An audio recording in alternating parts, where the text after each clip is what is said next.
I'm going to marry your sister. ATM is no longer needed. I could hear the mocking laughter over the phone. But I didn't let out a surprised sound. I thought if I played into their hands, it would weaken my position. And by now, I had not an iota of love left for my husband, Zach. Okay, brace yourself. I replied calmly, but inside, anger was boiling over. Zach, who dumped all the childcare, elder care, and housework on me, was enjoying an affair with my sister, Nicole. And Nicole too, after borrowing all that money from me, she slept with my husband and even called me an ATM at the end. It was unforgivable. You're okay with us divorcing, right? When Zach pressed me, I simply nodded yes. On the other end of the phone, the two of them cheered. Enjoy it while you can. There's no way they won't get their comeuppance for belittling me like this. I bit my lip hard. My name is Maggie. I'm 60 years old, living with my husband Zach, who's 5 years my senior. Our son, Alan, is 30 this year, already independent and out of the house. I was working part-time at a grocery store until recently, but due to the recent surge in prices, I was forced into early retirement for cost-cutting. The manager, who was very kind since I worked there for many years, even gave me a severance package despite being part-time. It's a bit sad to retire before reaching the age of retirement, but working at the grocery store definitely helped me grow. So I'm very grateful to the manager who continued to employ me.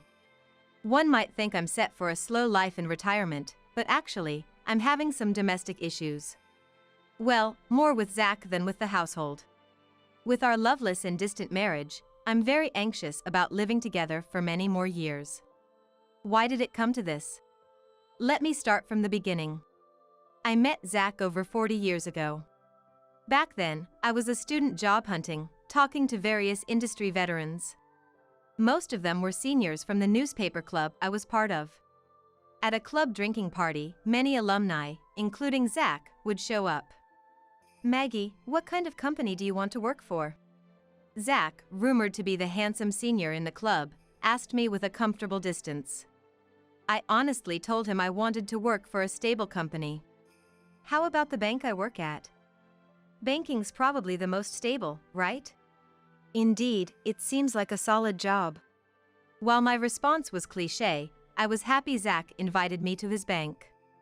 Encouraged by Zach, I applied to his bank and got the job. It wasn't too difficult as the bank hired many students from my university. Once I started working at the bank, I realized many women liked him. Zach, always invited out for meals after work, seemed out of reach for me. But Zach often asked me out, and despite feeling guilty towards his other admirers, I started going out with him more as I was interested. So, we started dating and got married 3 years later, after which I quit the bank. It's regretful to quit just after 4 years, but back then, most women quit upon marriage. Especially since Zach and I were in the same workplace, he seemed to prefer I work part-time elsewhere. I had no regrets about marrying Zach and quitting my job. For a while, we enjoyed our life together until I got pregnant and gave birth to our son, Alan, at 30. Zach, who used to treat me like a princess, suddenly became indifferent after the birth. Zach, can you make a bottle for Alan? A bottle? That's a mom's job. Why do I have to do it? His sudden change in attitude left me more in shock rather than in sadness or anger. I had heard that men sometimes lose interest when their wives give birth. But I thought that was a story for only a small fraction of couples. I never imagined that Zach, who loved me so much, would suddenly cast me aside like throwing something into the open sea after I had our child. From then on, every day was a whirlwind. Zach continued to refuse to help with the baby. Taking care of the baby is a mom's job.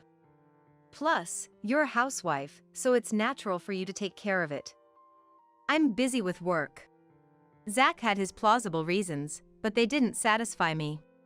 But it's my first time too, and raising the baby alone is hard work. As I countered while watching Zach's reaction, he glared at me. If it's that hard, why don't you go to my dad's? Dad's free and can help you out. To your father? Yeah, that's right. I was utterly shocked by Zach's suggestion. Zach's mom had passed away early, and only his dad, Bob, was left, who recently had trouble with his legs and might need to go to a care facility. How could he think of leaving our child with Bob? Moreover, Zach completely refused to be involved with the baby, essentially just dumping it on his parents. Zach's outlandish idea left me troubled. Since then, I received little help from Zach in raising Alan, and I had to do it alone, repeatedly reading childcare books. Fortunately, Alan was a well-behaved and obedient child who listened to me and grew up healthy. When Alan turned 5, after sending him off to kindergarten, I noticed a call on my mobile phone. "Maggie, it looks like Dad collapsed. I'm thinking of putting him in a facility. Can you handle the paperwork?" "What? Collapsed? Is he okay? And about the facility?" I was very surprised by Zach's call. The news of Bob's collapse was alarming. I hoped he had been taken to the hospital in time. Given Bob's leg condition, it must have been quite a struggle. Bob had always been fond of me, treating me like his own daughter, and I regularly took Alan to visit him, even without Zach asking. The in-laws' house was about a 40-minute drive from our home. Every time we visited, "Thank you for coming all this way," Bob would say with a kind smile. Alan and I both loved Bob and, despite the distance, always wanted to visit him again and again. Hearing that Bob had collapsed, I was filled with anxiety, but Zach only mentioned putting him in a facility in a matter-of-fact tone, which irritated me. "Just handle it, I'm busy with work, okay?" "Wait a minute." Zach cut the call quickly after saying his piece. The idea of putting Bob in a facility was unthinkable to me. Unless it was Bob's own wish, it seemed like Zach was just deciding to put him in a facility on his own. After much thought, I decided to take care of Bob myself as soon as he recovered. When I arrived at the hospital where Bob had been sent, he was in the hospital room and had already regained his consciousness. Bob was over 70 but had struggled to continue the family's farming business despite his leg issues. Both Zach and I had asked Bob to rest, but he insisted on going to the field that day. "Maggie, sorry for troubling you." "No, please, just don't strain yourself anymore." "All right." It seemed Bob had learned his lesson this time and stopped going to the field after being discharged. Bob's field was no longer used for crops, leaving only an empty land. Though it could be revived with care, the land would probably be passed on to Zach, his only son, who I doubted would take up farming. I felt sorry for the neglected field but thought it was for the best if it meant Bob wouldn't strain himself further. After that, I started caring for Bob, visiting the in-laws' house about 3 times a week. I also began working part-time at the grocery store around that time, juggling work, childcare, caregiving, and household chores. For childcare, I switched Alan from kindergarten to daycare with extended hours, managing to make time. I worked 4 mornings a week till after lunch and then went to the in-laws' house. After caring for Bob, I would pick up Alan from daycare, go home, and make dinner. It was very challenging initially due to inexperience. Though it became slightly easier as I got used to it, I didn't realize how tired I was becoming. I had no time to talk to Zach and was overwhelmed just dealing with the tasks at hand. 10 years passed in this manner, and I turned 45, Zach 50. By then, Alan had become a teenager and often rebelled against me. But I saw this as a sign of his growing independence and, while feeling a bit lonely, I was happy about his growth. However, Alan never showed any defiance towards Zach. In fact, he hardly ever spoke to him. Zach had abandoned any childcare responsibilities from Alan's birth, leaving everything to me, so it seemed Alan didn't really think of Zach as his dad. It was around this time that our loveless and distant family relationship reached a critical point. The catalyst was a call from my sister, Nicole. "Hi, Maggie. I just got back from a trip to Hawaii with friends and I've got some souvenirs for you. Can I drop by your place?" Nicole, my elder sister by 3 years, has always been reckless with money and had a fiery temperament, making us quite incompatible. She always wore flashy makeup and was more beautiful than me. I was suspicious of her intention to give me souvenirs but couldn't refuse her kind gesture and agreed. When Nicole came over the weekend, she handed me the souvenirs, which I realized were not from Hawaii and were clearly common sweets available locally. I chose to stay silent, thinking that pointing this out would only upset her. "Hey, Maggie. I'm short on cash this month. Can you lend me some money?" Suddenly visiting with a fake souvenir and now this, I wondered what she was up to. "Lend you money? Why?" I suspected it was just Nicole's usual spending habits leaving her broke. "Well, I've been feeling unwell lately. The doctor said I might need to be hospitalized. But I don't have insurance and can't afford the hospital and treatment costs." Nicole, sounding feeble, left me speechless. What kind of illness required hospitalization? I silently stared at Nicole, who looked at me pleadingly. "Okay. Just pay me back after your treatment." "Thanks. Sisters are the best." Nicole's face lit up as she shook my hand. Despite our differences, she was my sister and I wanted her to get well soon if she was ill. "By the way, when is Zach getting back?" Once Nicole knew I'd lend her the money, she casually asked this. "Zach just went to the grocery store." "Oh, I see. I'll just say hi then and leave." Right then, the front door opened and Zach returned. "Hey, Zach." "Oh, Nicole. You're here."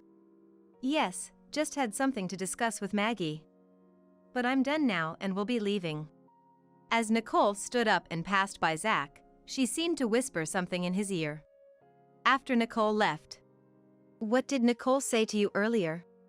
I asked, but "Nothing important." Zach evaded the question.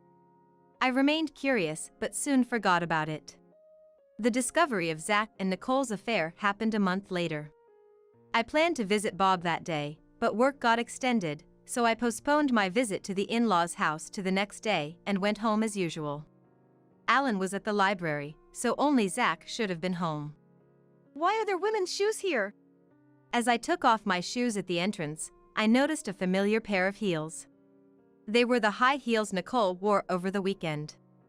Entering the house, the living room was empty, which relieved me momentarily. But then, from the bedroom, I heard faint, indiscreet voices of Zach and Nicole. "What are they doing?" I considered confronting them right then but hesitated at the last moment. What if Zach demands a divorce after being exposed? Alan wouldn't want to live with Zach. But I wasn't confident I could afford Alan's education fees alone. If we were to divorce, I wanted to wait until Alan had graduated from college.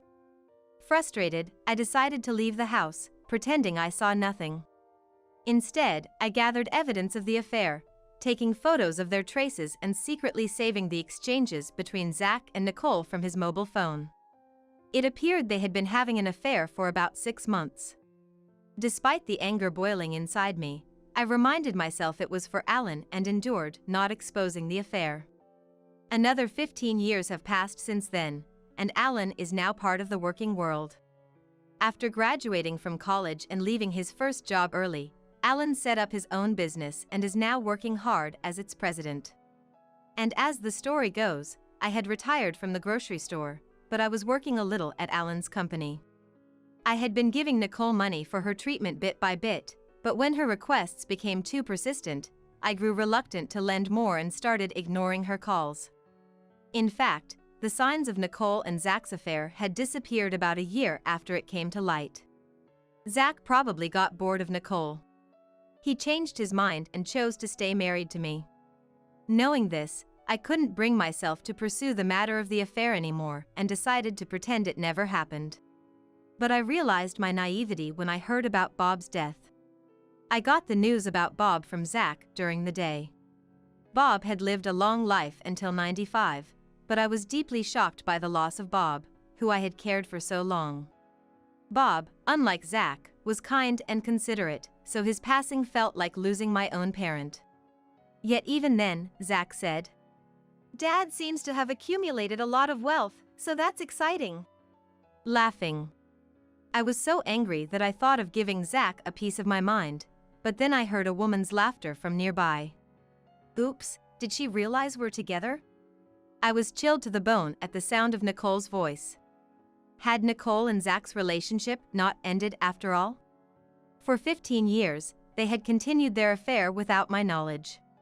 Realizing this, they seemed like an incomprehensible entity to me. I'm going to marry your sister. ATM is no longer needed. I could hear the mocking laughter over the phone. But I didn't let out a sound of surprise. I thought if I played into their hands, it would weaken my position, and by now, I had not an iota of love left for Zach. Okay, brace yourself. I replied calmly, but inside, anger was boiling over. Zach, who dumped all the childcare, elder care, and housework on me, was enjoying an affair with Nicole. And Nicole too, after borrowing all that money from me, she slept with my husband and even called me an ATM at the end. It was unforgivable. You're okay with us divorcing, right? When Zach pressed me, I simply nodded yes. On the other end of the phone, the two of them cheered. Enjoy it while you can. There's no way they won't get their comeuppance for belittling me like this. I bit my lip hard. After Bob's funeral, I filed for divorce as promised. When I informed Zach, he seemed so delighted that it felt like he was doing it on purpose. Now that we're divorced, you should leave this house as soon as possible. Me leave? I asked, surprised, and Zach nodded as if it were obvious. I'm going to live with Nicole, and you'll be living alone. This house is too big for one person. Anger turned to disbelief, and I said, okay. Too weary to argue, and agreed to Zach's demands. Though upset, I had already considered my living situation before the divorce. Leaving our home, I headed to Alan's, who was living independently. I had contacted Alan beforehand, and he welcomed his mom, who had just left Zach, with open arms. He's truly a kind son. I resolved to work even harder at Alan's company. A few days later, a man claiming to be a lawyer contacted me. When I went to the specified location, Zach, Nicole, and the lawyer were seated. I am in possession of a will left by Zach's dad, the lawyer said, and took out the will signed by Bob from his bag. I was surprised as I didn't know Bob had left a will. As Zach's only child, he was the legal heir to Bob's assets.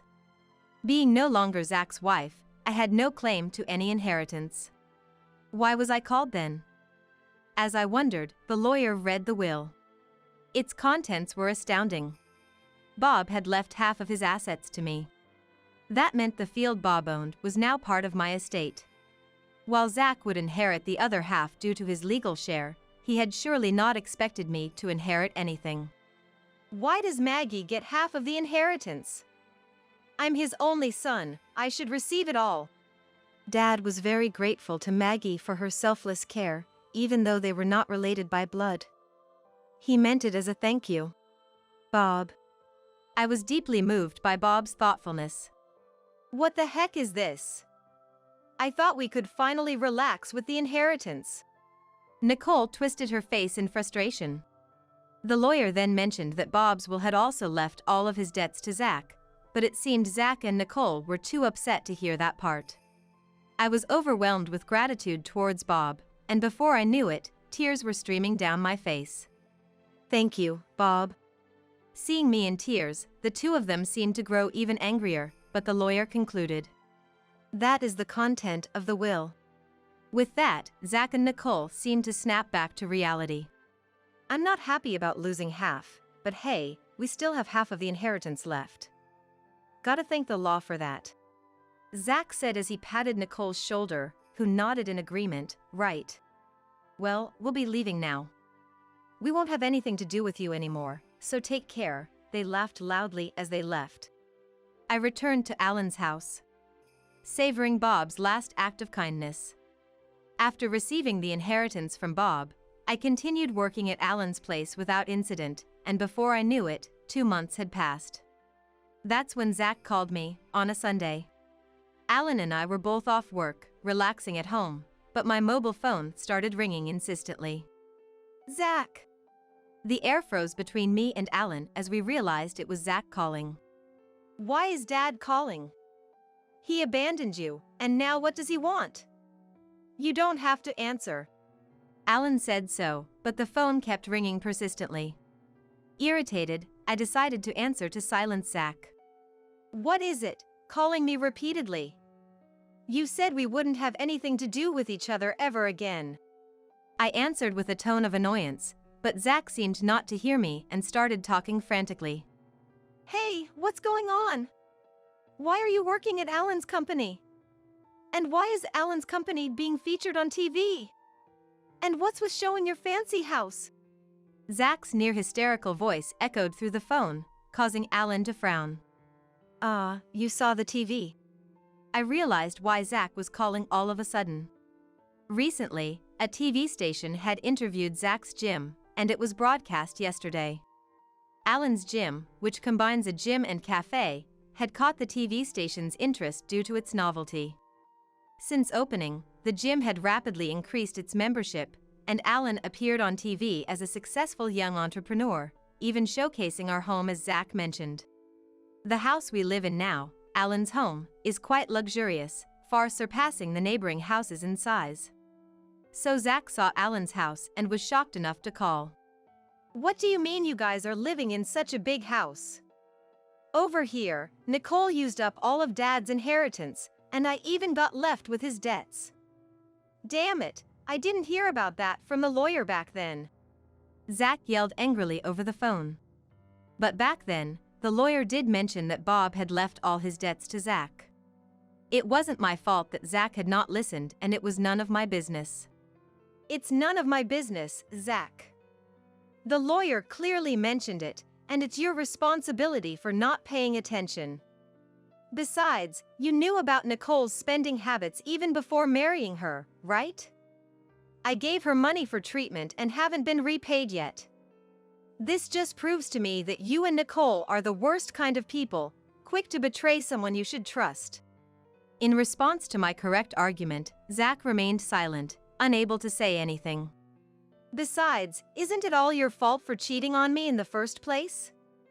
I just don't understand why I have to be blamed. I let out my pent-up frustrations, feeling somewhat relieved. Realizing he couldn't blame me, Zach suddenly changed his tone to a pleading one. Please, Maggie. I'm begging you, lend me some money. I was supposed to get a retirement fund this year, but I got fired, and all I'm left with are Dad's debts. Nicole left after we argued about money. How am I supposed to live now? You're my only hope.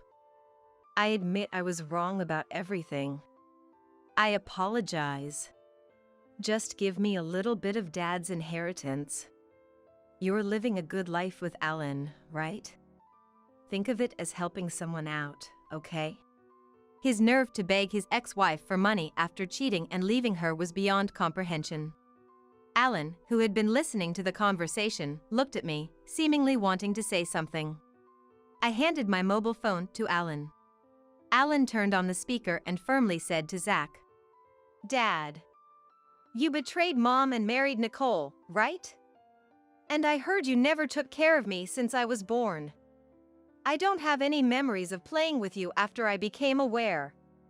It was always just Mom and me. On Parents' Day and Sports Day, it was always just Mom who came.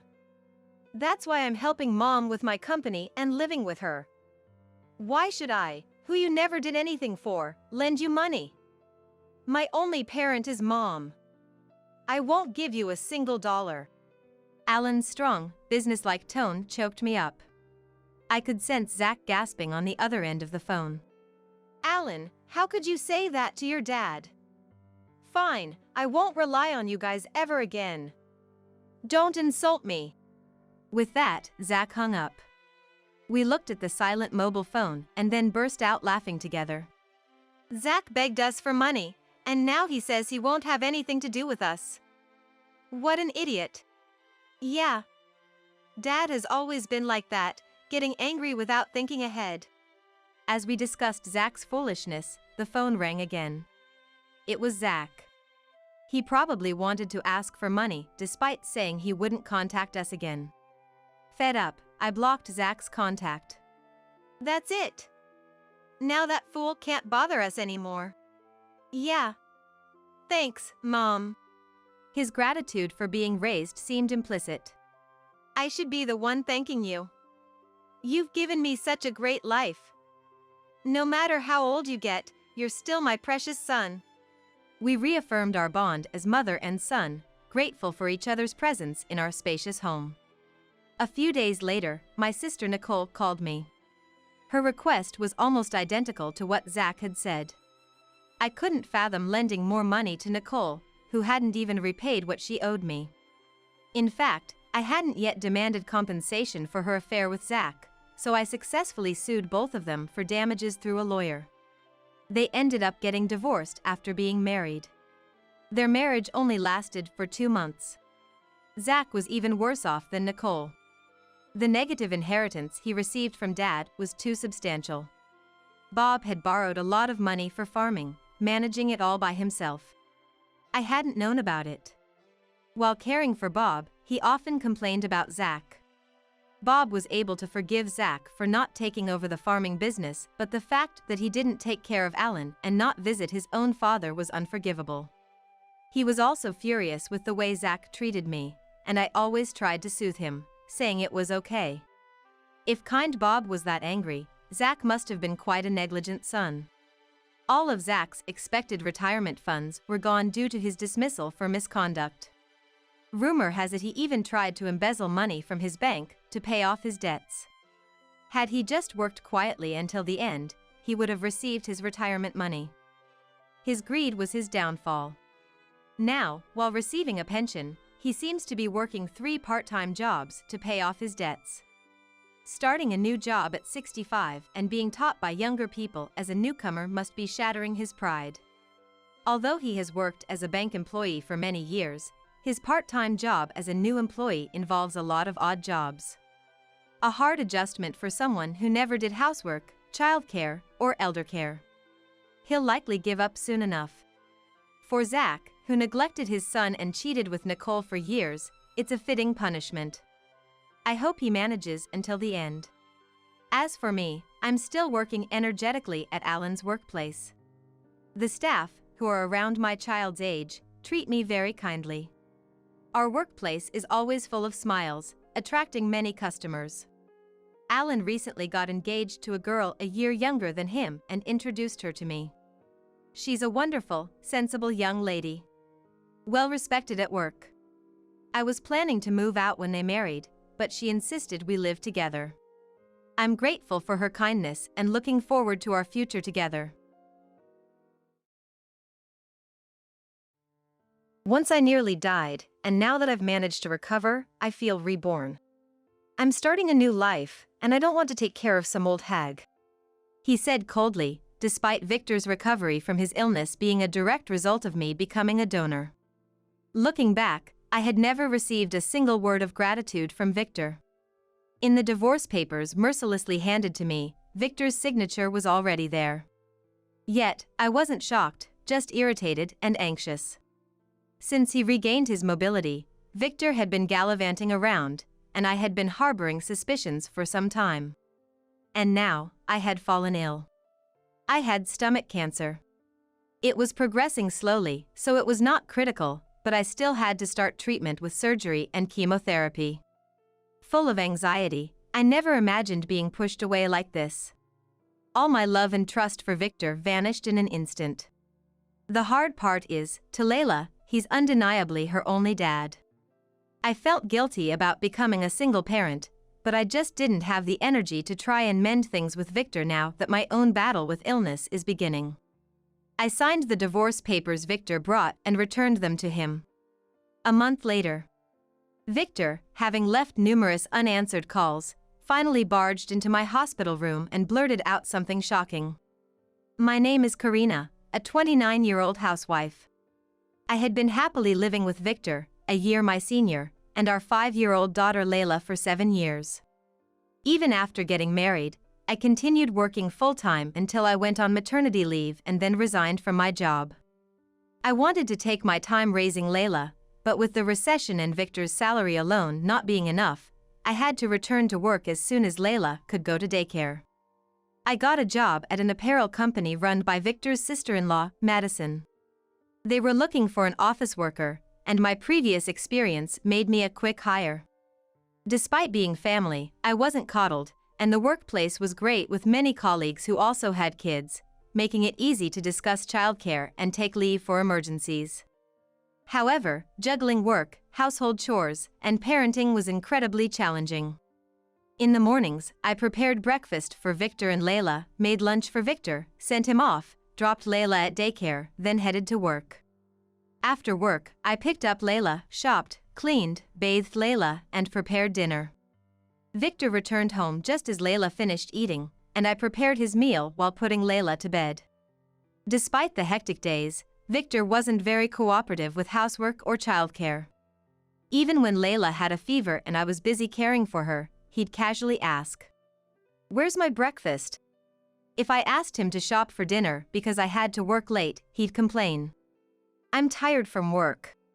Exhausted myself, I didn't have the energy to argue and ended up handling everything alone. Everything changed abruptly. Victor failed some tests at a company health check and was strongly advised to undergo further tests. He didn't want to since he felt fine, but started noticing odd symptoms like unexplained bruises and bleeding gums when brushing teeth. Ignoring it could lead to something serious. Considering Layla's future, I insisted on a thorough examination for Victor, which revealed he had leukemia. "Why me?" Victor was shocked, hearing the familiar name of the disease. But leukemia isn't incurable anymore. There are many cases of remission through chemotherapy and bone marrow transplants, and many patients return to normal life. I decided to support Victor, who was on the verge of despair, and accompany him through his treatment. He took a leave from work and was admitted to the hospital immediately. As for me, I had to juggle work, household chores, childcare, and now Victor's treatment. It was me who reached the limit first. The stress of hospitalization made Victor even more irritable towards me. I knew it was just him lashing out, but being busy with work, looking after Layla, doing household chores, and visiting the hospital in my spare time, I was honestly exhausted. It was then Madison, my sister-in-law, reached out to me. "Why don't you live with me? I can help with the household and taking care of Layla." Madison, the president of our company, was always on the front line of sales. She never left everything to her subordinates and always tried to catch the voices from the field. That's why her staff felt close to her and found it easy to exchange opinions. Knowing how busy she was, I felt guilty. "But Madison, you're busy too. If you collapse now, the one who suffers the most will be Layla, right? I'll help as much as I can with Victor's support. Rely on others when you can." Madison's firm words made me break down in tears. I was anxious about Victor, Layla's future, and my health, and Madison's presence and words were a great relief. Victor's parents had already passed away, and Madison lived alone in her parents' house. "It's too big for one person. I didn't want to sell it because of the memories with my parents, but I'm glad you two are here." Madison warmly welcomed me and Layla. Living with her was very comfortable. Our good relationship made it feel like I got a sister. Madison, who had been living alone for a long time, was good at household chores. Her active help made life easier than before. Then, there was a hope in Victor's treatment. I was a match as a bone marrow donor for him. After Victor's diagnosis, both Madison and I tested for bone marrow donation. The odds of finding a match are 1 in 4 for siblings, and 1 in several hundred to several thousand for unrelated individuals. We despaired when Madison wasn't a match, but I was, and Victor was overjoyed. I had to be hospitalized for a few days for the bone marrow extraction.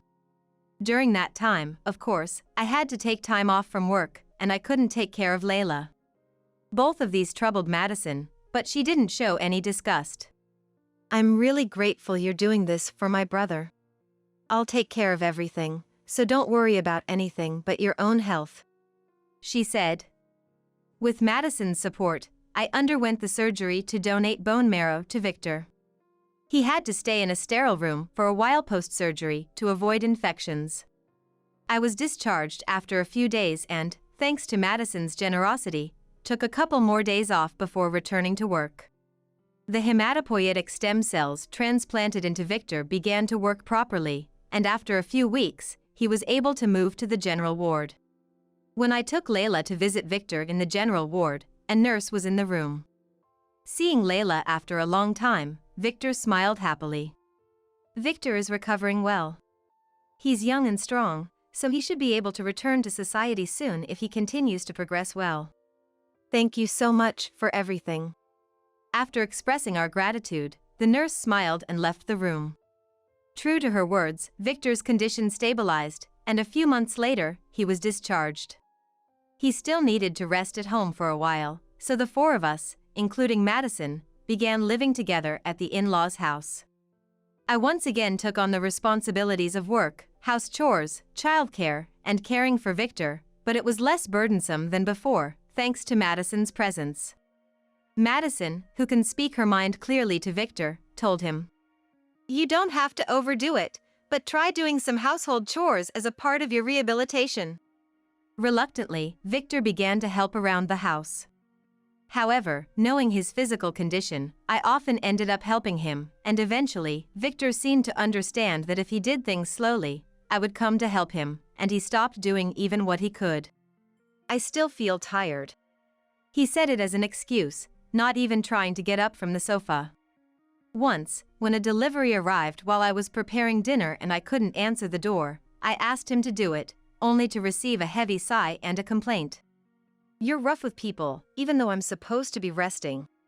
I couldn't help but think, it's just this much. But Victor's pain was something only he could understand. So, believing his words, I tried to do as much as I could, even if it meant pushing myself. Perhaps because of overexerting myself again, my health had been deteriorating recently. Eating had become more difficult, and Madison even worried that I might have lost weight. By this time, Victor had recovered almost completely and had returned to work. Even though Victor no longer needed care, it didn't mean that household chores and childcare decreased. Even as my health worsened, Victor, perhaps reacting to having been told to rest, began going out alone more on his days off. He seemed not to notice my poor health and continued to neglect household chores. Once, when I asked where he was going and with whom, he became angry, saying, "I have my own private life too." Eventually, due to stress, I started experiencing painful stomach cramps and, encouraged by Madison, decided to undergo a medical checkup. With Victor having been seriously ill, I thought it was best to take early action for Layla's sake. The result was that I was diagnosed with stomach cancer. Fortunately, it seemed to be progressing slowly, but I still needed to be hospitalized for a while and undergo harsh chemotherapy. Layla looked anxious about my sudden hospitalization, but Victor was out and didn't stay by her side. Instead, Madison was with her. To not get in the way of my preparation for hospitalization, Madison took Layla out shopping. While I was silently getting ready, Victor came back. "What's this, going on a trip?" Victor asked nonchalantly. I snapped back, unable to contain my anger.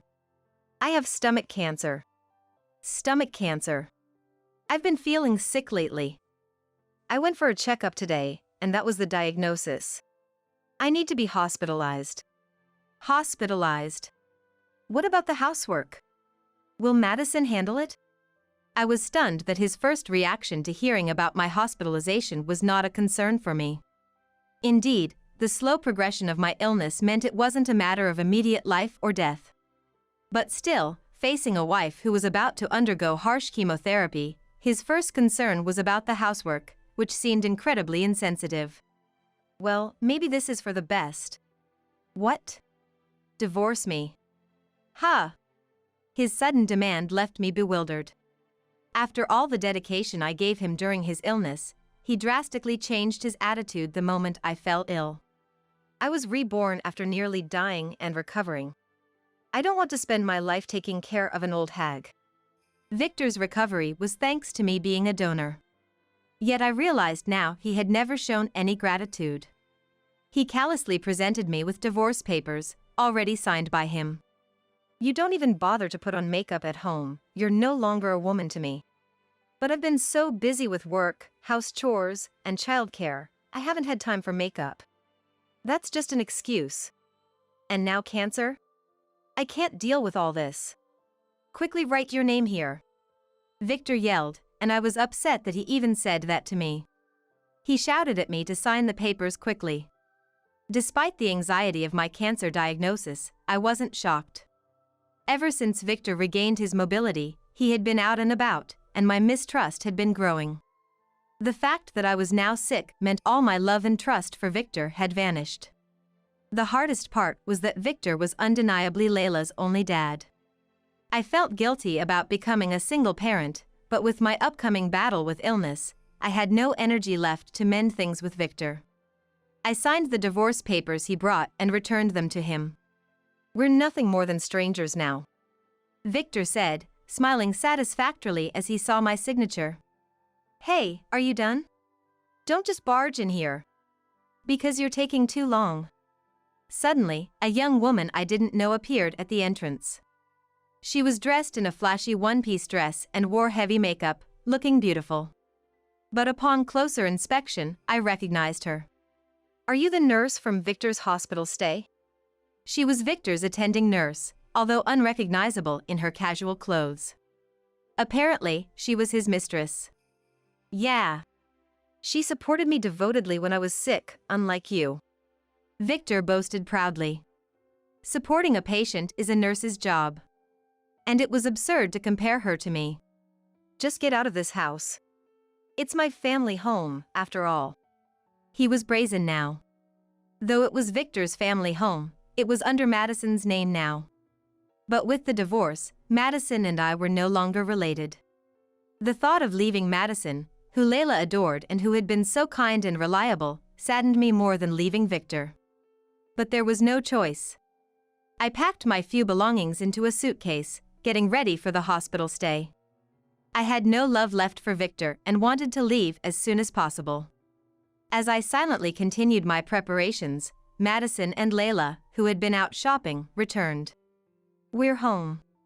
Oh, who's this?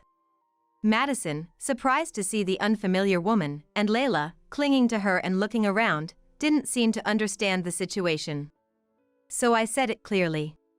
Victor and I are getting divorced. Huh? Madison looked as shocked as I felt. Then, to Layla, she said, have this snack on the way. Handing her a snack she apparently just bought, and sent her to the next room. With only adults left, Madison immediately glared at Victor. What are you thinking? Confronted by Madison instead of me, Victor momentarily backed off. He's divorcing me to start a new life with that woman. Since we'll be strangers, he wants me to leave. Hearing my words, Madison's eyes widened in disbelief. At a time like this, how can you be so selfish? You're the one who should leave. Don't ever show your face to me again, Madison said firmly, and Victor left the house with a click of his tongue. The woman glanced down at me with a triumphant smile and followed Victor. Karina. I'm so sorry. Once they were gone, Madison looked at me with a face full of regret. It wasn't her fault, yet I felt guilty for making her feel this way. Please don't look like that. You've done so much for me, and I can't thank you enough. I felt somewhat relieved that Madison had decisively cut ties with Victor. Even if you divorce Victor, I'm still on your side, Karina. The house Victor lived in before falling ill was already vacated. Now kicked out by Madison, Victor probably had nowhere to live but was likely planning to move in with that woman. Although he had an insurance and subsidies, he wouldn't have much savings left after his illness. Well, he's a stranger to me now, anyway. Victor apparently filed the divorce papers immediately. We were no longer a couple, but Madison still supported me. I was about to be hospitalized and thought about sending Layla to my parents, but Madison offered to take care of her. She's already anxious without her mom. A change of environment would only make it worse. Since her work was stable at the moment, Madison insisted on helping me, so I gratefully accepted. When I was about a month into my hospital stay, my mobile phone rang. It was Victor, and of course, I ignored the call. Despite my ignoring, he kept calling repeatedly. When Madison visited me, I told her about it. She said Victor had also called her and even had come to the in-laws' house when ignored. She told him it was impossible to meet me since I was in the hospital. Even if Victor says anything, ignore him. It's too late for him to realize your worth. Madison's words made me feel supported. After saying goodbye to Madison, Victor appeared in my hospital room. How did you find me here? I hadn't told Victor which hospital I was in. After all, he never asked. I went to the family home today. I saw Madison leaving with flowers, so I thought she might be visiting you. He apparently followed Madison here. Victor's desperation was frightening, and as I wondered what his motive was, he clung to me. My illness has relapsed. It turns out, Victor's leukemia had relapsed. While a bone marrow transplant could lead to remission, it wasn't without the risk of relapse. So, become my donor again. His convenient request left me dumbfounded. Here I was, battling cancer, and my ex-husband, who abandoned me when I fell ill, returned as soon as his illness recurred. It was just too convenient. I don't know, maybe it's karma? That's cruel. And don't you have someone more dedicated to support you? Saying this, Victor looked frustrated. Apparently, the moment she learned of his relapse, his mistress had promptly broken up with him. She reportedly said she didn't want to deal with a sick person in her personal life. I have no one but you to rely on now. Victor pleaded, but I was resolute in my response. Absolutely not. You're going to abandon me in my illness. You abandoned me first, remember? Victor fell silent at my words. Besides, I'm currently consulting a lawyer about you. A lawyer? Yes, for the infidelity compensation and Layla's child support. I'm making sure you pay both in full. But I'm sick. So am I. As our unproductive argument continued, a doctor, alerted by the commotion, came into the room. He restrained Victor, who was trying to grab me, and took him away. Victor was later handed over to the police. After being interrogated, a restraining order was issued against him from approaching me. Hearing the noise, Madison returned to the room. She seemed thoroughly disgusted by Victor's selfish behavior. I asked Madison to testify, and after consulting with the lawyer, I decided to sue Victor and his mistress for compensation. While Victor was reluctant, his mistress readily agreed to pay as a settlement. Since then, I had been slowly recovering. Madison had been devotedly supporting me, and Layla, though young, had been helping me without any complaints. The cancer was successfully removed without any signs of spreading elsewhere. Meanwhile, Victor still hadn't found a donor and was living in fear every day. He managed to pay my compensation by depleting his savings but seemed unable to afford Layla's child support. Since he couldn't pay it, he was also not allowed to visit her, leading him to battle his illness alone. Madison and I continued to have a good relationship. When I considered moving out with Layla after my recovery, thinking not to impose further on Madison, she scolded me, telling me not to worry about unnecessary things while recovering. She insisted I use her money freely until I saved enough, so we continued living together for a while. Since Layla had grown very fond of Madison, even after saving enough money, we decided to rent a condo nearby. We visited each other's homes and had become like best friends. Despite the terrible separation from Victor and my own illness, having someone like Madison who steadfastly supported me was a blessing.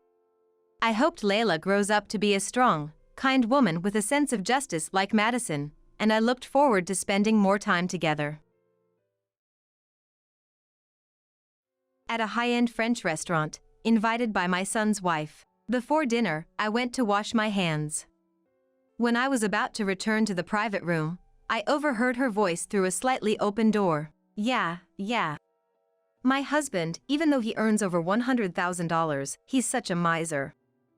She seemed to be complaining on the phone. Son's wife has no rights to inheritance? I know. But what belongs to the in-laws belongs to her. If they're saving it, I should be the one to spend it, right? I was shocked. The bright and energetic son's wife came in. Her personality is the opposite of mine, but I wanted to get along with her. I felt sorry for myself for having thought that. As I repeated her words in my mind, anger slowly began to build up. Unforgivable. I bit my lip. I'll expose everything she's been doing secretly. You better be prepared.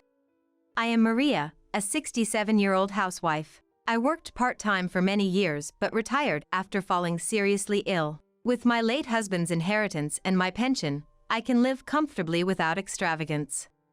Now, I go to choir club activity 3 times a week and enjoy gardening in between. I was concerned about my son named Mike being single, but last year he fortunately married Carol and started a family. She's a bit flashy but a bright and energetic beauty. Apparently, they had been secretly dating for about a year. Carol proposed to him, saying, "I fell in love with your honest nature. Marry me." It was surprising. Working at a big company with a high salary, Mike happily agreed to her wish to quit her job after marriage. She plans to return to part-time work when children come and education costs rise. Both in their 30s. I thought it was a bit late to consider children, but swallowed my words, respecting the couple's decision. The couple, who bought a high-rise condo 15 minutes away by car, show up for family gatherings, Christmas, and long holidays.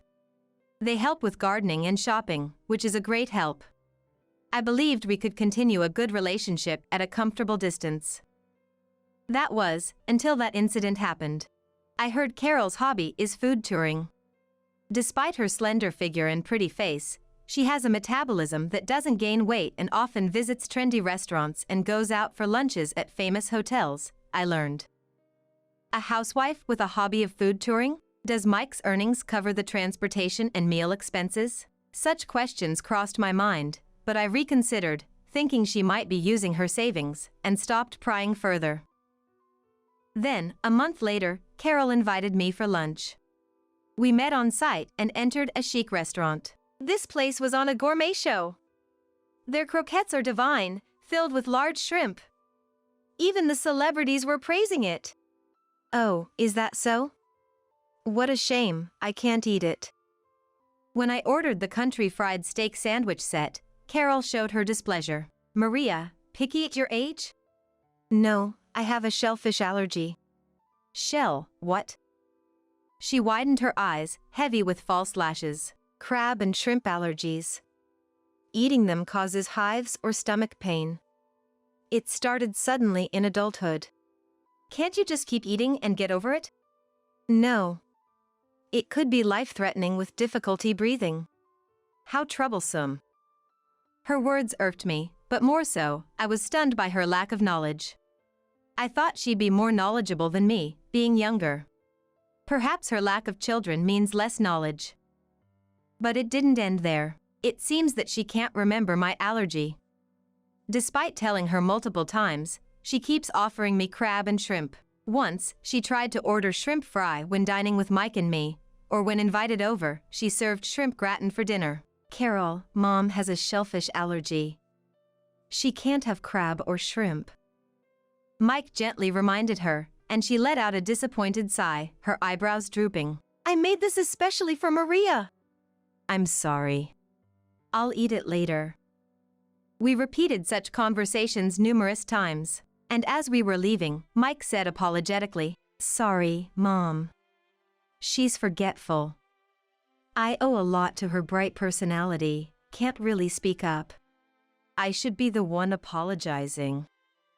When Mike expressed apology, I couldn't complain. Each time, I'd force a smile and apologize, though I did nothing wrong. After a year of finally remembering my allergy, Carol began inviting me to meals frequently. Busy with work, Mike often dines with colleagues, I hear. Perhaps finding it lonely to eat alone, Carol started inviting me. I'm happy to be invited, but her sudden visits can be troublesome. Even retired, I have plans, especially choir club activity. On practice days, Monday, Wednesday, and Friday, and close to competitions or musical performances, even on weekends and holidays, I'd have to turn her away. I just wish she'd call before coming over. Despite me telling her repeatedly, she always drops by unannounced. Recently, she confronted me loudly at the front door. "Maria, which is more important to you, me or the choir?" Of course, it's the choir. But swallowing those words, "I'm sorry," I said with an ambiguous smile, starting my car engine. When I have no plans, I try to accommodate her as much as possible. However, the places Carol prefers are always high-end, trendy restaurants featured on social media or magazines. Since she's the one inviting, I can't let her pay, so I end up footing the bill. Then, at the checkout, she shows her mobile phone to the cashier. "Please add the points." Every time, she enjoys meals on my dime and casually accumulates points. Complaining to a friend, I was misunderstood as bragging. "Having a cute son's wife who invites you to meals is enviable," she said, "but spending tens of thousands every month on dining out feels wrong." Yet, I'm not struggling financially, and thinking of it as interaction with my daughter-in-law, it's hard to refuse. These gloomy feelings gradually accumulated. One day, Carol called me. Bracing for another dining invitation, I was surprised by her cheerful voice. "Maria, I heard your choir won the state competition." It seemed Mike had told her. I couldn't hide my pride. "Yes. We're going to the national competition." "That's wonderful." "Thank you." I couldn't help but smile. Her words of congratulations always feel good. Then she made a surprising offer. "Since it's a special occasion, how about celebrating at a nice restaurant? It's on us." "That's so kind. But are you sure? Don't overdo it." Her mentioning a nice place made me anxious, fearing she'd choose a celebrity hotspot. "It's fine. How about La Grenouille in downtown?" I hesitated for a moment. That restaurant is famous for its crab dishes. Sensing that, she laughed and said, "I've heard their other dishes are delicious too. I'll send you some pictures, let me know what you think." "All right." Soon after, images from her arrived on my phone. I swallowed hard, looking at them. Foie gras, roast duck, beef steak. Each luxurious, elegant dish looked incredibly appetizing. Thinking I could eat these, I replied to her, "Then, let's book for 3. Her response came quickly. I've celebrated with my choir friends, but having my family celebrate too was unexpected. My negative impression of her had faded, and I looked forward to the day. On the promised day, I met Carol near the restaurant. "Mike will be late because of overtime. Start eating if the food arrives," she said. Understood. Working on a holiday must be tough. Walking down the glittering street lined with eateries, we arrived at a sophisticated high-end French restaurant. After announcing our reservation, we were led to a private room. "Maria, do you need the restroom?" "Yes, I'll go ahead." I left my bag and stood up. She knew about my frequent restroom needs due to after effects of an illness I had years ago. Returning from the restroom, as I was about to enter the private room, I heard her voice through a slightly open door. "Yeah, Mike earns over $100,000, but he's such a miser." I couldn't believe my ears. It sounded like she was complaining on the phone. Hiding behind the door, I listened in. "Son's wife has no rights to inheritance?" "I know. But what belongs to the in-laws is hers. If they're saving it, I should be the one to spend it." Stunned, I was tapped on the shoulder by a woman in a suit. Suppressing a scream, I turned to see her placing a finger to her lips. She is the manager of this restaurant I had seen in official videos. She gestured towards a back private room and entered first. Once the door closed, the manager, with a tense expression, told me, "Please escape now." "What?" As I looked at her in disbelief, she continued without breaking her serious demeanor. "It's hard to trust a stranger, I know. But what I'm about to tell you is all true. Okay. Carol once visited our restaurant with an acquaintance of mine." "She did?" "Yes." The manager shared the conversation she had overheard. Listening skeptically, I was shocked. The anger slowly built up as I replayed her words in my mind. Carol had planned all this from the start. Unforgivable. I bit my lip. I'll expose everything she's been doing in secret. Be prepared. Shaken by the manager's revelation, I left the private room and headed straight for the exit. On my way home, I called the police for advice, which eased some of my anxiety. Once home, I feigned ignorance and contacted Carol. I'm sorry. I felt unwell, so I left early. Oh. The plan's ruined. I mean, never mind. Her hurried cover-up seemed to confirm the manager's story was true. I was surprised at my own disappointment. It seems I had wanted to believe in Carol, at least a little. I'm truly sorry. I'll treat you at another restaurant later to make up for it. Understood. After hanging up with her, I called another number and relayed the content of our conversation. A week later, I called her again. In an apologetic tone, I suggested, "Sorry about the other day. How about a dinner at the recently popular Buchan as an apology?" Really? You got a reservation at Buchan? Awesome. I could hear her excitement over the phone. What's going on? Suddenly, a young man's voice came through. It seemed someone was with her. We're getting a free meal at Buchan. Really? That's amazing. Carol, are you with friends? Oops. Yes. I'm having dinner with a friend. Let me know once everything is set. Looking forward to it. After the call ended, I held my mobile phone for a while. Really looking forward to it. I murmured in a low voice, quietly laughing to myself. A month later, Carol and I arrived at the restaurant right on time. The restaurant had a cool and stylish atmosphere, different from the upscale French restaurant we'd been to before. In the private room, she looked puzzled at the table for 4. Seats for 4? Are 2 more people coming?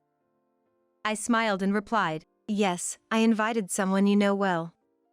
I'm going to the restroom first. Leaving my bag, I left the room and returned later. Although being cautious of other customers, she was soon captivated by the luxurious meal served. It's delicious. Nothing like the cheap restaurants. The flavors of the ingredients really stand out, so tasty.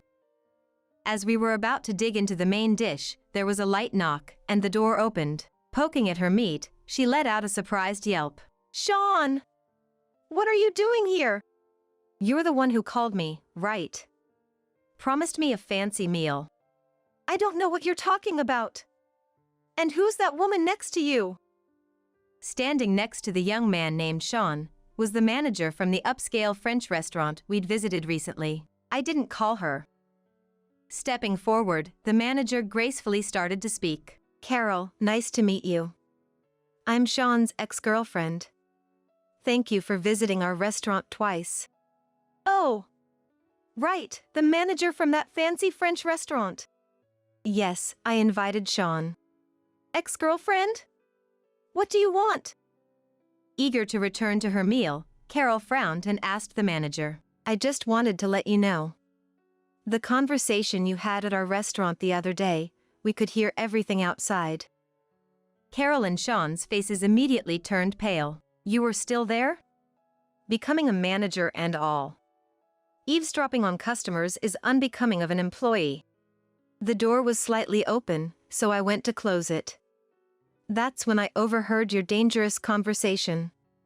Carelessness as usual, I see. In front of the flustered pair, the manager took out her mobile phone and started swiping on the screen. As I listened, a recording mixed with static noise played Carol and Sean's conversation. We found a notebook with pins at my in-laws. I sneaked a look, so we're all set. So careless. Families don't expect you to snoop, right? I couldn't find the bank card, but with online banking, I just need the PIN to transfer money to my account. Carol and Sean began to look down and fidget. I'll steal Maria's credit card while she's in the restroom. Then I'll drug her to sleep, order loads of food, and leave her alone. She might even get arrested for not paying. The content was so vile, I felt dizzy. This is who I welcomed as my son's wife. We must take all of her late husband's inheritance. I'll max out the credit card with shopping. Rich, yet they live like misers. Definitely stashing away money. Standing side by side, Carol and Sean looked around aimlessly as the manager spoke sternly. Being allergic, Maria is careful about crab and shrimp in her food. So, a slight change in drink flavor wouldn't be noticed, you thought. Realizing my allergy was used against me filled me with emptiness. I was genuinely happy when Carol celebrated my choir club entry national competition. Recorded us, huh? Sean muttered, and next to him, Carol confronted the manager. Recording a customer's conversation is a privacy violation. It was to prevent a crime.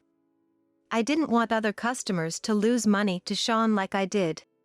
So, you've been doing this kind of thing before. I glared at them, and Carol twisted her body, speaking in a sweet, defensive tone. No. Sean was troubled by this woman's advances, so I just wanted to teach her a lesson. And I haven't done anything to you. Our conversation was just a joke. Is that so? I'm sorry then. I stood up, pretended to stumble, and kicked Carol's bag placed at my feet. The contents spilled out as the zipper was left open. Rushing to pick them up, I noticed my card in Carol's hand, quickly snatched it, and held it up high. Oh? Why is my card coming out of Carol's bag? Strange, isn't it? And this crumpled memo? Drug Maria with sleeping pills, leave the restaurant, and withdraw her husband's inheritance from the ATM. Then, all the money in that house is mine. A crime plan, right? The manager unfolded a paper on the table with Carol's hasty handwriting. Sean held his forehead and groaned. Idiot! Why carry that around? I forget things quickly. I forgot to throw it away. Despite the mounting evidence, Carol pointed at me, defiant. It's all Maria's fault. Me. Yes. You planted those stingy thoughts in Mike's head, causing me trouble. Being my stunned, Carol twisted her pretty face in frustration. Mike, a section chief in a big company and rich, yet talks about managing finances himself. My allowance is just $1,000 a month, can you believe it? It's too little. A housewife getting that much seems sufficient to me. She snapped back at the disgusted manager. How is that enough? He wants me to save from it, but it's all gone after eating out and going to the spa. Sean always sponges off me for meals. Can't help it. You cheated with me. Shrugged Sean. Carol, didn't you say you proposed to Mike because you fell for his honest nature? I couldn't help but ask. She twisted her lips into a mocking smile. That was a lie. I was attracted to his money and prospects. I thought marrying him meant endless fancy meals without working, but he turned out to be such a miser. Sean, with his arms crossed, nodded in agreement. When we found the passbook at her in-laws, it was stunning. Yeah, we have to splurge if it's there. I'm married into the family, so why not use family money? I felt completely drained. Too absurd to even get angry. The bright and energetic eldest son's wife arrived. Her personality was the opposite of mine, but I wanted to get along with her. The thought made me feel pitiful. What must Mike, overhearing this behind the door, be feeling? Just as I began to regret today's plan, he quietly entered the room. I see. With a brief mutter, he looked at the astonished Carol and Sean, saying coldly, So, you've been generously giving my hard-earned money to this guy? It's not like that. I just fed him because he had no money, besides helping with living expenses. It's the same. I'm responsible too for not seeing through your true nature. Sighing deeply, he stated firmly, Let's divorce. Please leave the condo by tomorrow. What? Wait. Where will I go if I'm kicked out of the high-rise? I won't be able to eat good food. Panicked, Carol turned pleading eyes on Mike. I'm sorry. I'll reflect on my actions. Please don't divorce me. I'll break up with Sean. It's too convenient now.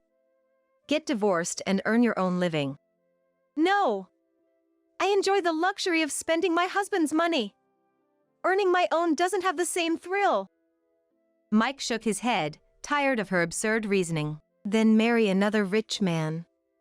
But first, it seems you have something else to do. What? Excuse us. A male voice echoed as the door opened. Two stern-faced men entered the room. We're police officers. Carol, Sean, you're suspected of attempted robbery. Please come with us to the station. Mouths agape, the two seemed unable to grasp the situation. Why were they waiting? I called them. Both of you might have previous offenses. We'll need to check the recorded audio, so please hand over your mobile phones. Lacking the nerve to protest, the two of them were quietly taken away by the detectives. I apologized to the restaurant staff and the manager for causing a disturbance. In fact, I had reserved the entire restaurant to avoid inconveniencing other customers. Mike, the manager, and I resumed our meal, savoring everything from the main dish to dessert, including what would have been Carol and Sean's portions, leaving both our stomachs and hearts content. The police investigation into Carol and Sean uncovered numerous other crimes. They had been using their partners' cards without permission, drugging them to extract pins, withdrawing money from bank accounts, and then fleeing with the cash. Their modus operandi involved working while searching for targets, then quitting their jobs to move to a new location after stealing money. Though there had been complaints, lack of direct evidence and their constant movement across the country had helped them evade the law. Finally, they were caught this time. The two faced their punishment together, and Mike and Carol inevitably divorced. After 5 years behind bars, Carol would have to pay Mike compensation. Though the division of property reduced her dues to $20,000 after considering the high-rise condo and car, it would be a daunting amount for someone averse to honest work. I hoped Carol would change her ways and lead a decent life henceforth. Mike was deeply shocked by the incident, and I carefully avoided the topic. Especially right after the incident, I was too preoccupied with work and created an opportunity for them to take advantage. I caused trouble for you too, Mom. He was deeply depressed. However, as he began to be recognized at work, including being entrusted with the management of a new project, he gradually regained his spirits. 3 years later, he brought his fiancée, a simple and kind woman, to our family home. They had reconnected at a high school reunion, and her background was reassuringly solid. I hoped that Mike would find true happiness this time. Since the incident, I've occasionally met up with the manager for chats. We share similar interests in books and movies. I've booked her restaurant for choir club gatherings and invited her to our performances. We finished 5th at the national competition, but we're now aiming for the top 3 next time. I want to continue living modestly, enjoying my hobbies and friendships to the fullest, and leading a life true to myself. Didn't you hear me? So, a high school graduate is even poor in hearing. I'm saying I want my child to be born to a more accomplished woman. My genes are too good to be wasted on a mere high school grad. Before we got married, my husband used to say that educational background didn't matter in love. Now, he berates me, a high school graduate, as trash and says he's leaving to remarry a woman with an elite college degree.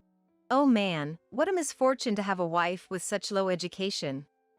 I'm truly unlucky. With those parting words, he left to elope with the elite college graduate woman. My name is Megan and I turned 27 this year. I married Leo, 3 years my senior. I'm a high school graduate working as an office worker in a trading company, and I met him through a friend from high school. Unlike me, he graduated from a prestigious university and works in sales at a major corporation, a true elite. Initially, I felt unworthy of such an amazing person, but every time we met, educational background doesn't matter. I like you for who you are, he would say. I believed his words and married him. But now, I regret that decision. As soon as we got married, he started looking down on me for my education and income. To him, a high school grad working at a small trading company, I might seem like an underachiever. But it was he who wanted to marry me. During our relationship, sensing my inferiority complex, he comforted me with kind words, now a shadow of his former self. Megan, you should find a new job. It's embarrassing to have a wife working for such a low-income company. He says this without any remorse. But I don't want to go to a busier company right now, especially since we're trying to conceive. Besides, I like my current job and the company. My voice fades under his cold gaze. He sighs in annoyance and retreats to the bedroom before I can say anything else. He probably thought I was going to talk about trying to conceive again. He is right. I wanted to have some time to talk with him about trying to conceive and not making any progress. I've been wanting to have a child since we got married, and he used to be enthusiastic about having 3 siblings. But now, there's no hope of having a child. Whenever I gently ask for his cooperation in trying to conceive, I don't want to raise a child born to a high school grad. He avoids me, saying. Shocked by his words, I've been unable to have a proper conversation with him. Our marriage feels empty. He constantly belittles me, demanding gratitude for picking up an elite like himself, and pushes all household chores onto me. Lately, he's even started skimping on living expenses. Apparently, he thinks I spend too much and should save more. I've been cutting back as much as possible, but sometimes I have to dip into my savings from before we were married. I should naturally want a divorce by now, but I can't bring myself to say it to him. I'm afraid of how he might react. Plus, I don't want to betray my parents, who were so happy about our marriage and looking forward to their first grandchild. As our marriage grew colder, he spent less and less time at home. Coming home in the morning became the norm. When he did come home late at night, he'd wake me up to make him snacks, among other outrageous behaviors. And every time he returned late at night, I could smell women's perfume on him. Even without a woman's intuition, it was clear he was cheating. But I was too scared to confront the truth. Then, one day, he said he was leaving. My real girlfriend is finally pregnant. I'm moving in with her tomorrow. I was stunned. Didn't you hear me? A high school grad is even bad at listening. My superior genes are too good for someone like you. He ranted without being asked. He had been cheating, and the woman was a younger graduate from the same prestigious university as him. She got pregnant, so he decided to cut ties with me and remarry her. She was a new employee, you see. Getting married and taking maternity leave right after joining would affect her career. And since I'm such a great catch, I get a lot of introductions to women from my boss. So I thought I'd marry some convenient woman until she finished her rookie year. That convenient woman turned out to be me. With no need to hide anything anymore, his face was more hideous than I'd ever seen. You work for a trading company, right? Even if it's small, I thought you might have some useful connections or manufacturers. But what a mistake! You have no decent contacts, and all you do is nag about kids, being just a high school grad. He said that, looking at me. As I stood there speechless, he laughed mockingly and stood up from the sofa. Oh man. To be married to such a low-educated woman. I am truly unfortunate. A worthless woman like you wasting my precious time.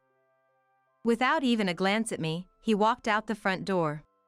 I listened to the sound of the door locking and took deep breaths. My tense body slowly relaxed, and cold sweat broke out all over me. Now that I understood Leo's scheme, I had no hesitation. I quickly had my dinner and secluded myself in my room before he returned. The next day, I left home early for work and picked up divorce papers. My hands trembling with nerves, I managed to open the door to find no sign of Leo. His favorite sofa in the living room was also gone. Searching the house, I found all of his belongings missing. I hadn't seen him since he left yesterday. On the table, I saw a stack of papers and a thin envelope. Turning over his neatly written note, I found completed divorce papers. The note said, "I've told the in-laws, so don't contact me again." I emotionlessly filled in the blanks on the divorce papers. Not a tear was shed. After finishing, I picked up the envelope marked settlement money. Inside, there were only $2,000. Perhaps he intended it as compensation for the divorce. Though far too little, I could use it to hire a lawyer for a proper settlement claim. I was planning to visit a law firm on the weekend when I received a call. It was from the house management company, saying the rent for the last and current month was overdue. Unable to reach Leo, they called my mobile. My savings, already depleted from covering living expenses, were insufficient. I had no choice but to use the $2,000 from the envelope. At the law firm, they told me it would be difficult to claim more. Most of the money left by him had already been spent on rent. It seemed that by using the rent money, I had accepted the settlement from Leo. Since we lived together, I had an obligation to pay rent. Knowing I had no savings, he must have deliberately left the $2,000 to prevent me from taking further action. I had unwittingly used the money he left. With no savings and most of my income going to rent, I couldn't afford to live there. I began searching for cheaper accommodation and soon moved back to my parents' house after informing them of the divorce. The shock made me never want to marry again, but my parents thought differently. Back home, they encouraged me daily, saying I was still young enough for marriage and children. Feeling guilty about disappointing them, I started looking for a new partner while commuting to my now distant job. I filled my schedule quickly, perhaps to distract myself. Maybe I wanted to overwrite that nightmarish marriage with a fulfilling life. My efforts bore fruit sooner than expected. During my search for a partner, I clicked with a man, and 2 years after my divorce, I was remarried and had a daughter. My new husband, Anthony, was the same age as me and also a high school graduate. He worked at a car repair shop near my parents' house and we met at a local marriage party. Anthony was self-conscious about being a high school graduate, but I never chose people based on their education, unlike my ex-husband. Anthony never cared about my education either and was always generous and never looked down on people. We set up our new home near my parents' house, and I was busy yet happy with work and raising our child. In the whirlwind of days, I had long forgotten Leo, my ex-husband. It was about 10 years after the divorce when I unexpectedly ran into him. I was at a German language speech competition with my daughter. "Is that Megan?" I turned around when a man called out from behind. Though he had aged in the last decade, I recognized that face I wished I could forget. Next to Leo stood a boy about the same age as my daughter. Noticing my gaze, he said with an untroubled smile, "He's my son with Olivia. She's an elite, a state university graduate. We're paying a lot for his gifted education." Olivia must be the college graduate he eloped with. He bragged about his child's intelligence, ignoring me. As I remained silent, he glanced at my daughter. "Where's your husband?" "Let me guess, he's a high school grad too, right?" It was true, but admitting that my husband was also a high school graduate would only invite more insults. Wanting to avoid trouble, I didn't confirm or deny, but quickly left with my daughter. I knew it, children of high school grads have a different look. Just like those foolish faces around here. No way such a child can speak decent German. He said mockingly, stepping in front of us. I was stunned by his audacity to look down on others, even children, in front of his own child. Though my daughter didn't understand the meaning of high school grad, she sensed she was being insulted and her face twisted as if she was about to cry. Seeing this, I glared at him. "Can't you stop insulting even children? Aren't you ashamed as a dad?" My anger didn't faze him. It's the truth. A high school grad's child participating in a German contest is absurd. Such children should just play in the park. He said his piece and disappeared into the crowd with his child. Anger boiled within me, but seeing my daughter's anxious face, I composed myself. "It's okay, you've practiced a lot. Just do like we did at home, and you'll win. Mom guarantees it." I spoke to her quietly, meeting her eyes. As her mother, I had to be strong. She nodded slowly, digesting my words. After registering, I took my seat in the audience. Now, it was just a matter of trusting my child's abilities. I took a deep breath, waiting for the competition to start. Most children, including Leo, were overwhelmed by nerves and the atmosphere, giving poor speeches. My daughter, however, spoke fluently and clearly, the best of all the participants. My prediction was right. She won the German speech competition. leaving the venue with her, holding a large bouquet and wearing a medal around her neck. We planned to celebrate at a fancy restaurant. Megan! Wait! A loud voice called from behind. I quickly shielded my daughter and turned to face Leo.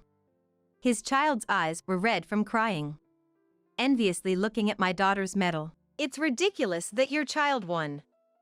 A child raised by a high school grad speaking so well. He was upset that his child hadn't won, and my daughter had. Assuming we couldn't possibly speak German, he ranted. People exiting the venue watched him curiously, but he seemed oblivious. Which school did you send her to? Or did you hire a tutor from your meager earnings? I haven't enrolled her in any classes, nor have I hired a tutor. When I stated this simply, he looked at me incredulously. There's no way. You can't even speak German properly. Have you forgotten what I do? He looked puzzled. Working in a trading company's office, you need a decent command of German. Plus, Grandpa lives in Germany, so I grew up hearing German. My daughter learned it naturally through conversations with him. I patted my daughter's head, who was peeking from behind me. I've been speaking German with my grandfather since I was a child. I chose to work in the trading company to utilize my German skills. When my daughter was born, we often video called him to show him her growth, and she naturally started speaking German. I never forced German education on her. But gradually, she began watching German cartoons on streaming sites and picking up German books for kids at bookstores. Anthony and I just supported her interests. It seems my daughter, naturally interacting with my grandfather, became fluent enough to converse without a translator. Leo started to shiver with anger as I explained. His face flushed with humiliation, unable to accept defeat from someone he looked down upon. That's unbelievable. I'll complain to the organizers. My child has been unfairly judged. He stormed back into the venue, leaving his child alone. Unable to leave his child unattended, I waited silently for him to return. Soon, 2 security guards escorted him out of the venue. He gritted his teeth, clearly upset by my daughter's victory. As he approached brazenly, a woman's voice unexpectedly called out to him. Leo, what a coincidence to see you here.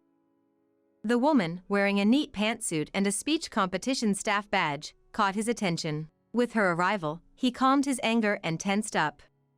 Unable to leave, I stood there with my daughter hidden behind me, watching the scene. Do you have a child, Leo? I heard you were single. Is she your wife? I shook my head to her unexpected question. No, he's my ex-husband. Then, is this child yours and Leo's? She eyed the boy standing beside Leo. No, that's his child with the woman he married after our divorce. Her eyes sharpened. Leo, pale and sweating, couldn't hide his shock. The aftermath was predictable. Sensing trouble, I quickly left the scene. Turns out, Leo, after marrying a college graduate, had been falsely claiming to be single and was involved with a woman who graduated from a prestigious foreign university. She was involved in organizing the speech competition and realized she was the other woman when she saw him with his child. His wife's fury over the affair exploded. The next day, she took their child and returned to her parents' home. Now, Leo is burdened with child support until his child reaches adulthood, compensation for the affair, and education loan payments. Rumors spread uncontrollably, revealing his pattern of switching women based on their education, leading to his forced resignation. My daughter later participated in a national German speech competition. Though she didn't win, her near-native proficiency drew attention, deepening her interest in German. Encouraged by Anthony, I left the trading company. And now, I started a German language school at home, also assisting my grandfather with novel translations. In the dim light of the evening, inside the room, the doorbell rang. I wiped the tears streaming down my cheeks and looked toward the entrance. My mother-in-law Anna and my sister-in-law Sophia stood side by side. Oh, they've come to help. I hurried towards the entrance. Opening the door, I was stunned. Come on, please. Bring them in. Anna's voice directed people who appeared to be movers. "Excuse us, we're coming in." And they entered the house. "What? Wait, what's going on?" Hearing my bewildered voice, my son Noah, who was in his room upstairs, hurried down the stairs. "What's happening, Mom?" Noah asked, watching the movers bustling around. "Well," I turned back to Noah, confused, when Anna and Sophia spoke up. "We're taking my son's house. You guys need to leave." "Yeah, that's right. Get out now." Meanwhile, my father-in-law John efficiently directed the movers, and the boxes were carried into the living room as well as the other rooms one after another. Suddenly, Noah, his face turning pale, exclaimed, "No, you can't do that. Don't you know, aunties?" His face was ghostly pale. "This house isn't Dad's anymore, and it's haunted." John turned around, and the movers stopped in their tracks. Catching everyone's attention, Noah shook with a tremor. "My name is Emma, 41 years old. My husband, Liam, was a 42-year-old company employee. He had a calm nature and doesn't indulge in alcohol, smoking, or gambling. He worked diligently every day for our family. Liam's hobby was watching movies with me on weekends. Until last year, our son Noah used to join us, but since starting middle school, he preferred spending weekends with his friends over us. While I felt a bit lonely, Liam seemed to find it endearing. He fondly recalled not following his parents' advice to go to a prestigious school, his time as a class representative and student council president, and talked about his high school best friend. "Jackson was your best friend, right? You've always been a top student, haven't you?" I teased. Liam laughed.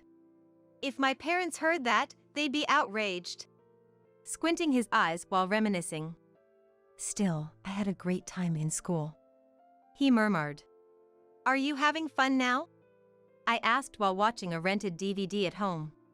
"Yeah, I am," Liam answered simply. Then, looking around the living room. "No," he corrected himself. "It's more than fun. It's happiness. We chose and bought this house ourselves. I have a kind wife and a healthy son." His face clearly showing that. "There's nothing more I want." From the bottom of his heart made me blush. "That's where you say beautiful wife." I swung my arm in mock frustration, and Liam dodged with a laugh. All right. I'm happy with my beautiful wife. All I need to do now is work hard to pay off that mortgage." We were still paying off our home loan. Liam had arranged the loan so that I, a housekeeper, wouldn't need to work. "I'm the lucky one to have such a kind husband," I thought to myself, watching the DVD next to Liam. Liam would always say that our married life is happy, but I can't help but think it wasn't quite happy for him back when he was living at his parents' house before we got married. It's apparent to anyone that he didn't get along well with his parents and his sister, Sophia. I heard the whole issue started when Liam didn't attend the high school his parents wanted him to go to. Sophia, who is 2 years older than him, obediently enrolled in the high school chosen by their parents. She went to college and even got a job at a company her parents approved of, just as they wanted. My sister has become incapable of thinking or deciding for herself. According to Liam, that's how it was.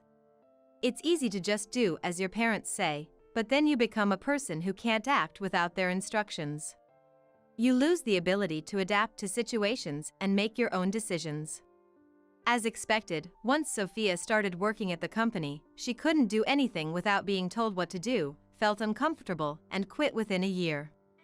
Then, her parents quickly arranged her marriage to Harry, my brother-in-law. Even though Liam was there, they made Harry their adopted son-in-law and lived with him. To me, it doesn't make sense to adopt a son-in-law when you already have a capable son like Liam. And it's not like John's family was that wealthy or anything. John was just a regular company employee. I didn't see the need for them to struggle financially to send their kids to a preparatory school.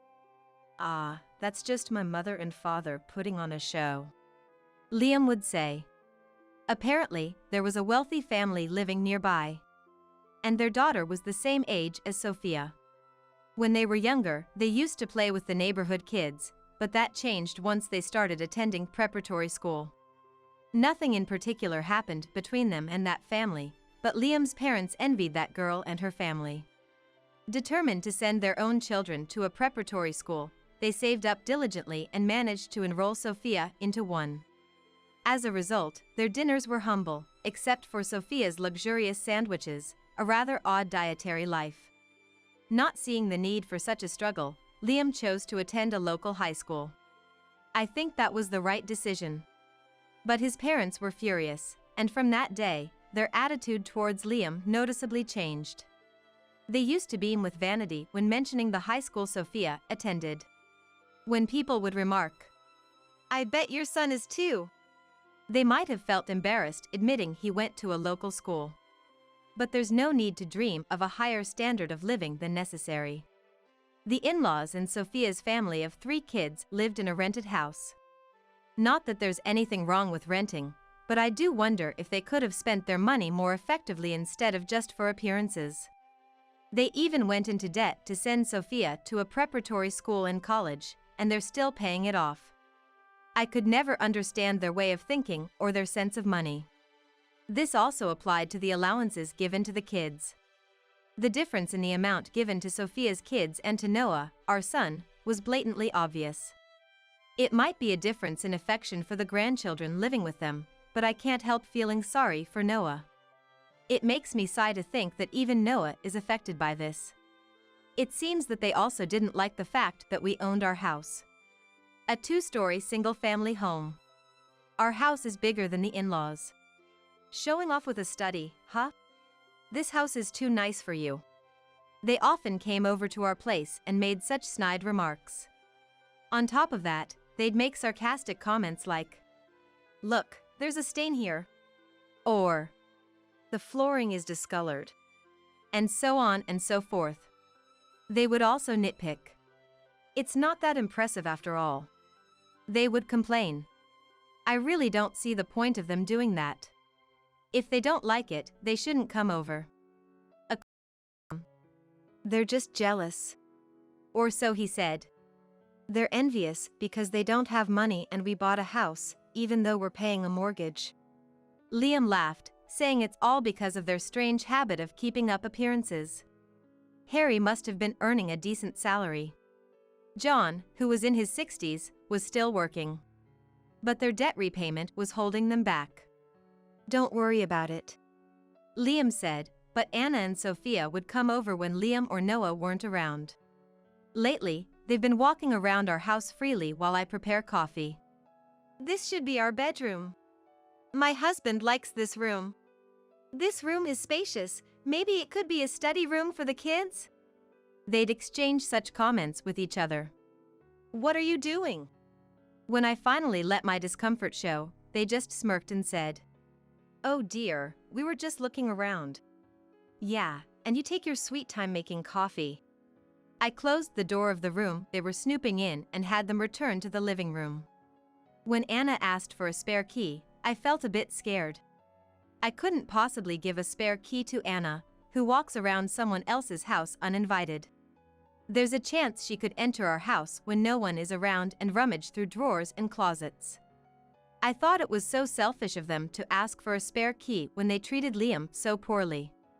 "I'll have to talk to Liam about that." I dodged the question and had Liam call later to firmly refuse the request. "How could you deny a key to your own parents?" Anna was furious, but unfortunately, it's his parents who are untrustworthy, so it can't be helped.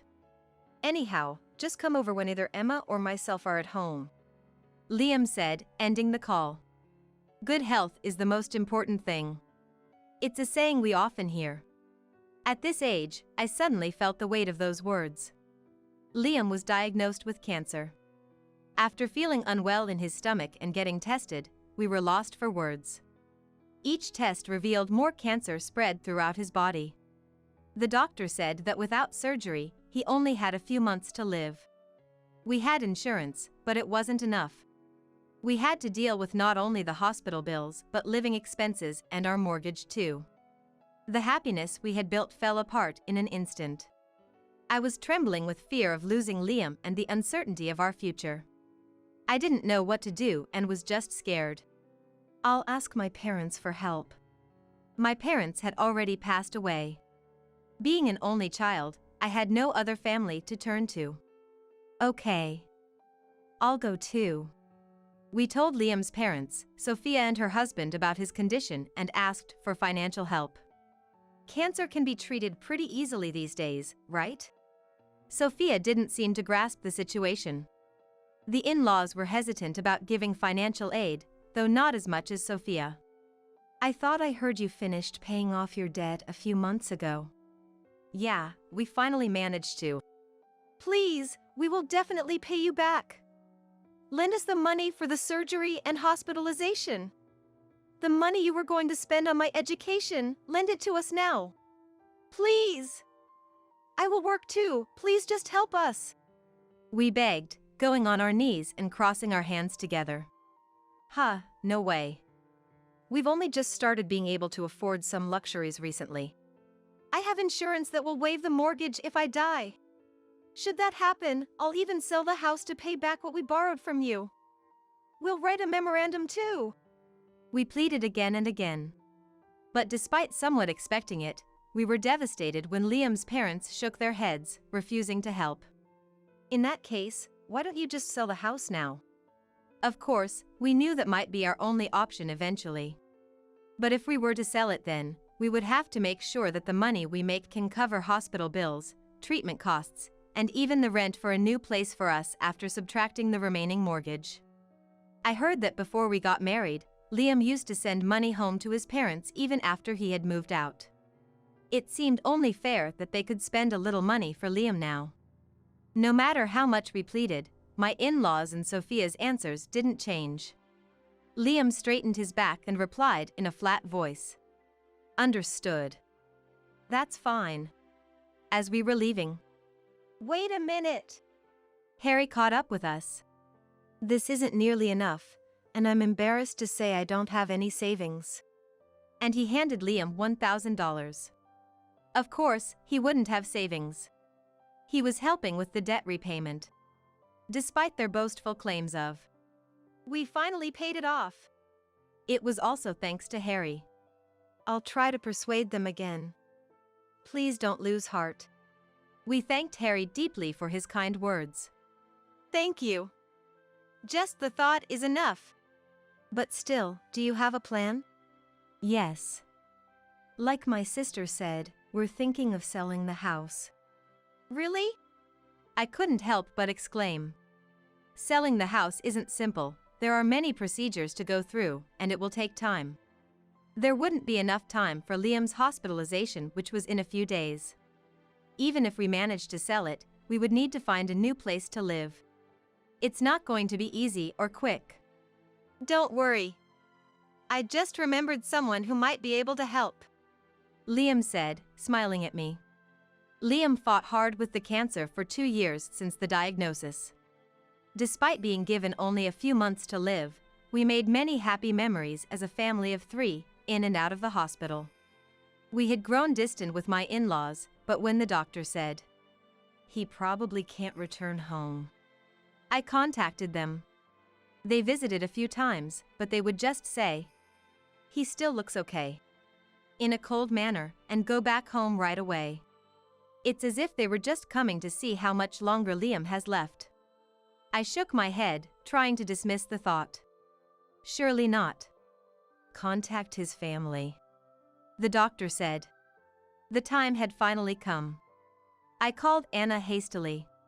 Oh my gosh! I need to hurry. Yes, it's urgent. You must come to his room right away. Huh? Oh, okay. I'll come if I can. The call ended abruptly, and I returned to Liam and Noah in the hospital room. Only Harry, who came directly from work, and Liam's best friend Jackson showed up. Liam barely opened his eyes, but looked happy to see everyone before closing them for the last time. Harry and Jackson helped with the funeral arrangements. Harry stayed with Liam while Jackson drove Noah and I home so that we could get ready. It was morning when we left the hospital, but the sun had already started to set. We hadn't even cleaned up after breakfast because we had left in a hurry. I turned on the lights in the dim house in the evening. I sat down in the living room and flipped through a photo album. Tears flowed as I looked through it. I wiped the tears falling onto the table and chose a photo of Liam out of all the memorable photos. The doorbell rang. I wiped the tears from my cheeks and looked at the entrance. Anna and Sophia were standing side by side. Oh, they've come to help. Even though they didn't make it in time for Liam's final moments, I hurried to the entrance, thankful they came. But I was stunned when I opened the door. Come on, bring everything in. Anna's voice directed people who appeared to be movers. Excuse us, we're coming in. And they entered the house. What? Wait, what's going on? Hearing my bewildered voice, my son Noah, who was in his room upstairs, hurried down the stairs. What's happening, Mom? He asked, watching the movers bustling around. Well, I turned back to Noah, confused, when Anna and Sophia spoke up. We're taking my son's house. You guys need to leave. Yeah, that's right. Get out now. Meanwhile, John efficiently directed the movers, and the boxes were carried into the living room as well as the other rooms one after another. Suddenly, Noah, his face turning pale, exclaimed. No, you can't do that. Don't you know, aunties? Noah's face was ghostly pale. This house isn't Dad's anymore, and it's haunted. John turned around, and the movers stopped in their tracks. Catching everyone's attention, Noah shook with a tremor. In the midst of all this, a figure comes in through the entrance. What the heck are you doing bringing stuff into my house without permission? Get it out right now. Everyone jumped up at the sound of Jackson's angry voice, which seemed to echo throughout the house, or rather, the entire neighborhood. The movers began taking the stuff they had just brought in back outside without checking with my in-laws, their customers. Not knowing what to do with the boxes, they just left them on the street in front of the house. No, my desk! I heard my nephew's voice and turned to see Harry standing there with his 3 children. The children, seeing their belongings abandoned on the street, made complaints one after another, while Harry asked Sophia. I came over when I heard about the sudden move, but what's this all about? Although Harry is usually mild-mannered, he was furious. What? But Mom said we were moving. What are you talking about? You agreed too. In the midst of an ugly argument between mother and daughter, Harry coldly declared. I can't deal with you all anymore. We're getting a divorce. What? Wait, what are you saying? Harry negotiated directly with the movers to take only his and the children's belongings to his parents' house. Sorry for the trouble at such a difficult time. I'll have them take the kids and our stuff to my parents' place. Without giving Sophia a second glance, Harry and the kids left with the movers. Sophia collapsed crying on the road, and the in-laws stood dumbfounded among the remaining belongings. The neighbors came out to see what was happening, turning the situation into a nightmare. Can we at least move these inside so they're not in the way? I nodded at his words. Yes, that's fine. This is your house, after all. What do you mean? The in-laws stared at us, confused. This is the truth. The day after being refused financial help by my in-laws 2 years ago, Liam brought home with him a very tough-looking man. That man was Jackson. He ran a real estate business and even gave me his business card. I was told that he was a high school classmate of Liam's. Not only was his face tough-looking, but he had an intimidating vibe, so I couldn't help but imagine that he was involved with shady business. Noah got frightened and clung to me tightly, even though he was already in middle school.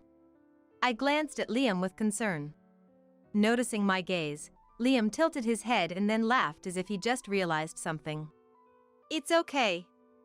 Jackson might look scary, but he's a respectable member of society now. Now? That's when Noah timidly pointed it out. Jackson's eyes widened, and he smacked Liam's head. Liam! Liam was ill, for God's sake. I couldn't believe it, but Liam just laughed heartily. Noah looked so pale that I was worried if he was even breathing. Jackson, you didn't even come to our wedding, even though I sent you an invitation. And you never pay us a visit even though I invite you over. I suddenly remembered. The name Jackson often came up in Liam's stories about his school days and when he went out drinking. From the stories, he seemed like a good friend, so I never imagined this was the same person. You can see why. My looks scare people, so showing up at your wedding or visiting would just cause trouble. Is that why you're still single? I'll hit you again. I could tell from their light banter that this was indeed the Jackson that Liam had been talking about. I couldn't help but chuckle at their conversation. Both stopped and looked at me. Sorry. It's just that Liam is so excited, like a child. Huh? He's always like this. Jackson. Remember, Noah is here too. A father's dignity is important. Dignity, that's something you've never had. Noah. Noah's remark lightened the mood. I told Jackson that Liam was really disappointed he didn't come to our wedding and that we want him to visit any time. Thank you. Now, let's move on to business. We don't have the luxury of time. Jackson's demeanor changed suddenly to a serious expression. First, let me look at the condition of the house. Jackson went around checking each room. Once he finished examining the exterior walls and the meter box, he pulled out his laptop and started typing something. After a while, he showed us the screen. How about this amount for the selling price? I was taken aback by the amount he proposed. It was higher than what we had paid when we bought it. It's a very generous appraisal, but can we really sell it for this price? It's been about 10 years since we moved in, and there would be no point if it doesn't sell. We hadn't renovated it in years. Like Anna and Sophia said, there are stains here and there. I heard about that from Liam. They were talking about what they were going to do with each room, right? Yes. That means they think it's still perfectly habitable. Don't worry, it will sell for this price. Full of confidence, Jackson assured us. You can trust him. Liam added. Understood. Please proceed with this price. As I agreed, Jackson quickly spread several documents on the table. Oh, and we need to find somewhere else to live. At my words, Jackson responded. Sure. With a smile. He laid out rental agreement papers as well. First, I will buy this house directly. That solves one problem. Then, I'll rent it back to you. There, the second problem is also solved. I was taken aback, but Jackson continued. I'll transfer the money from the sale into your account within a few days. From there, we can pay off the remaining loan. Jackson smiled reassuringly. It was a boyish smile that made his earlier intimidating impression vanish. As we filled out the documents, I noticed the rental fee. $100. Both Liam and Noah looked surprised too, peering over the document. Shouldn't it be $1,000? Liam said. It's a typo, right? And as we laughed, it's not a mistake. Jackson said. What? I owe that much to Liam. After a moment of thought. No, you don't. Liam said. But Jackson told me about their high school days. Jackson was a real delinquent back then. He had been in trouble with the police several times and was often in fights which left his mother in tears. One day, his mother, a single mom, was hospitalized. She had fainted from stress and exhaustion. Rushing to the hospital, Jackson was shocked to see how frail and small his mother had become. He realized it was his fault and bawled his eyes out like a child. After that, he changed his ways, stopped getting into fights, and stayed out of trouble with the police. But then one day, a cigarette butt was found on the rooftop of the school building. It caught fire in a nearby dumpster and caused a small blaze. This became a problem at school, and they assumed Jackson, who had a bad reputation, was the culprit. No matter how much he denied it, saying, "It's not me." No one believed him due to his past behavior. He was at risk of being expelled. When his mother burst into tears again, Liam believed in Jackson's innocence. He was the only one who believed in my innocence. He was the student council president at the time. We were in the same class but had never really talked before. Jackson reminisced, saying Liam had protested to the principal, did some investigation among the students, gathered evidence, and found the real culprit. But you had insisted you didn't do it, right? Naturally, I believed him. No way. But thanks to you, I graduated high school and gave back to my mother. I even became the president of a company. That's why Jackson said he owed that much. The three of us, as a family, exchanged glances and gratefully accepted the rent proposal. This was what happened that day 2 years ago. As Noah said, I own this house now and am renting it to this family. If you don't believe me, I'll show you the documents later. Jackson glanced at Noah, then turned back to the in-laws with a smile. However, either family is welcome to rent the house. Shall I offer you a bargain? Jackson smiled at my astonishment. I'll also introduce you to new properties. After the funeral, we moved out of the house and into an apartment Jackson had recommended. Just unpack the bare essentials. We'll probably be able to move back to that house soon. Jackson said with a mischievous smile, and I asked him what made him think so. Noah, curious too, came closer to us. I actually thought about kicking them out that day. But then I changed my mind. Listen, here's the plan. Jackson leaned in, as if sharing a secret with us. 3 days later, we went back to our old home saying, we left a couple of things behind. Under the pretense that we were retrieving them. Anna reluctantly offered snacks when Jackson joined us. How's the new place? Not bad at all. John replied contentedly. Really? Noah asked. Yes, really. No noises from the empty stairs? Or in the shower room? Noah looked around the living room fearfully. Right, Noah said there were ghosts, didn't he? I don't think Mom knows about it, but ever since Dad got hospitalized, I started to hear strange noises. Once, I saw the hem of a skirt on the stairs, thinking Mom was back, but no one was there. That's ridiculous. Anna's words were cut off as Noah and Jackson simultaneously looked upstairs. Is there someone on the second floor? That was impossible. Sophia completely lost her vigor after her divorce with Harry was finalized. Although she was silent, she was in the living room. What? Stop with this nonsense. I didn't hear anything. Noah and Jackson exchanged glances and hurriedly packed up. That's good to hear. We'll take our leave then. They rushed out of the house and quickly got into the car. The in-laws, who had come to see us off at the entrance, looked frightened. In the car, we burst into laughter. Jackson's plan was to use the lie about ghosts that Noah had made up on the spot. This is for treating Liam poorly for so long.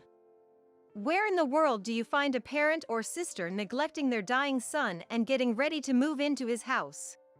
I couldn't agree more with the words that Jackson spat out while he was driving. Jackson and Noah played such pranks on them repeatedly.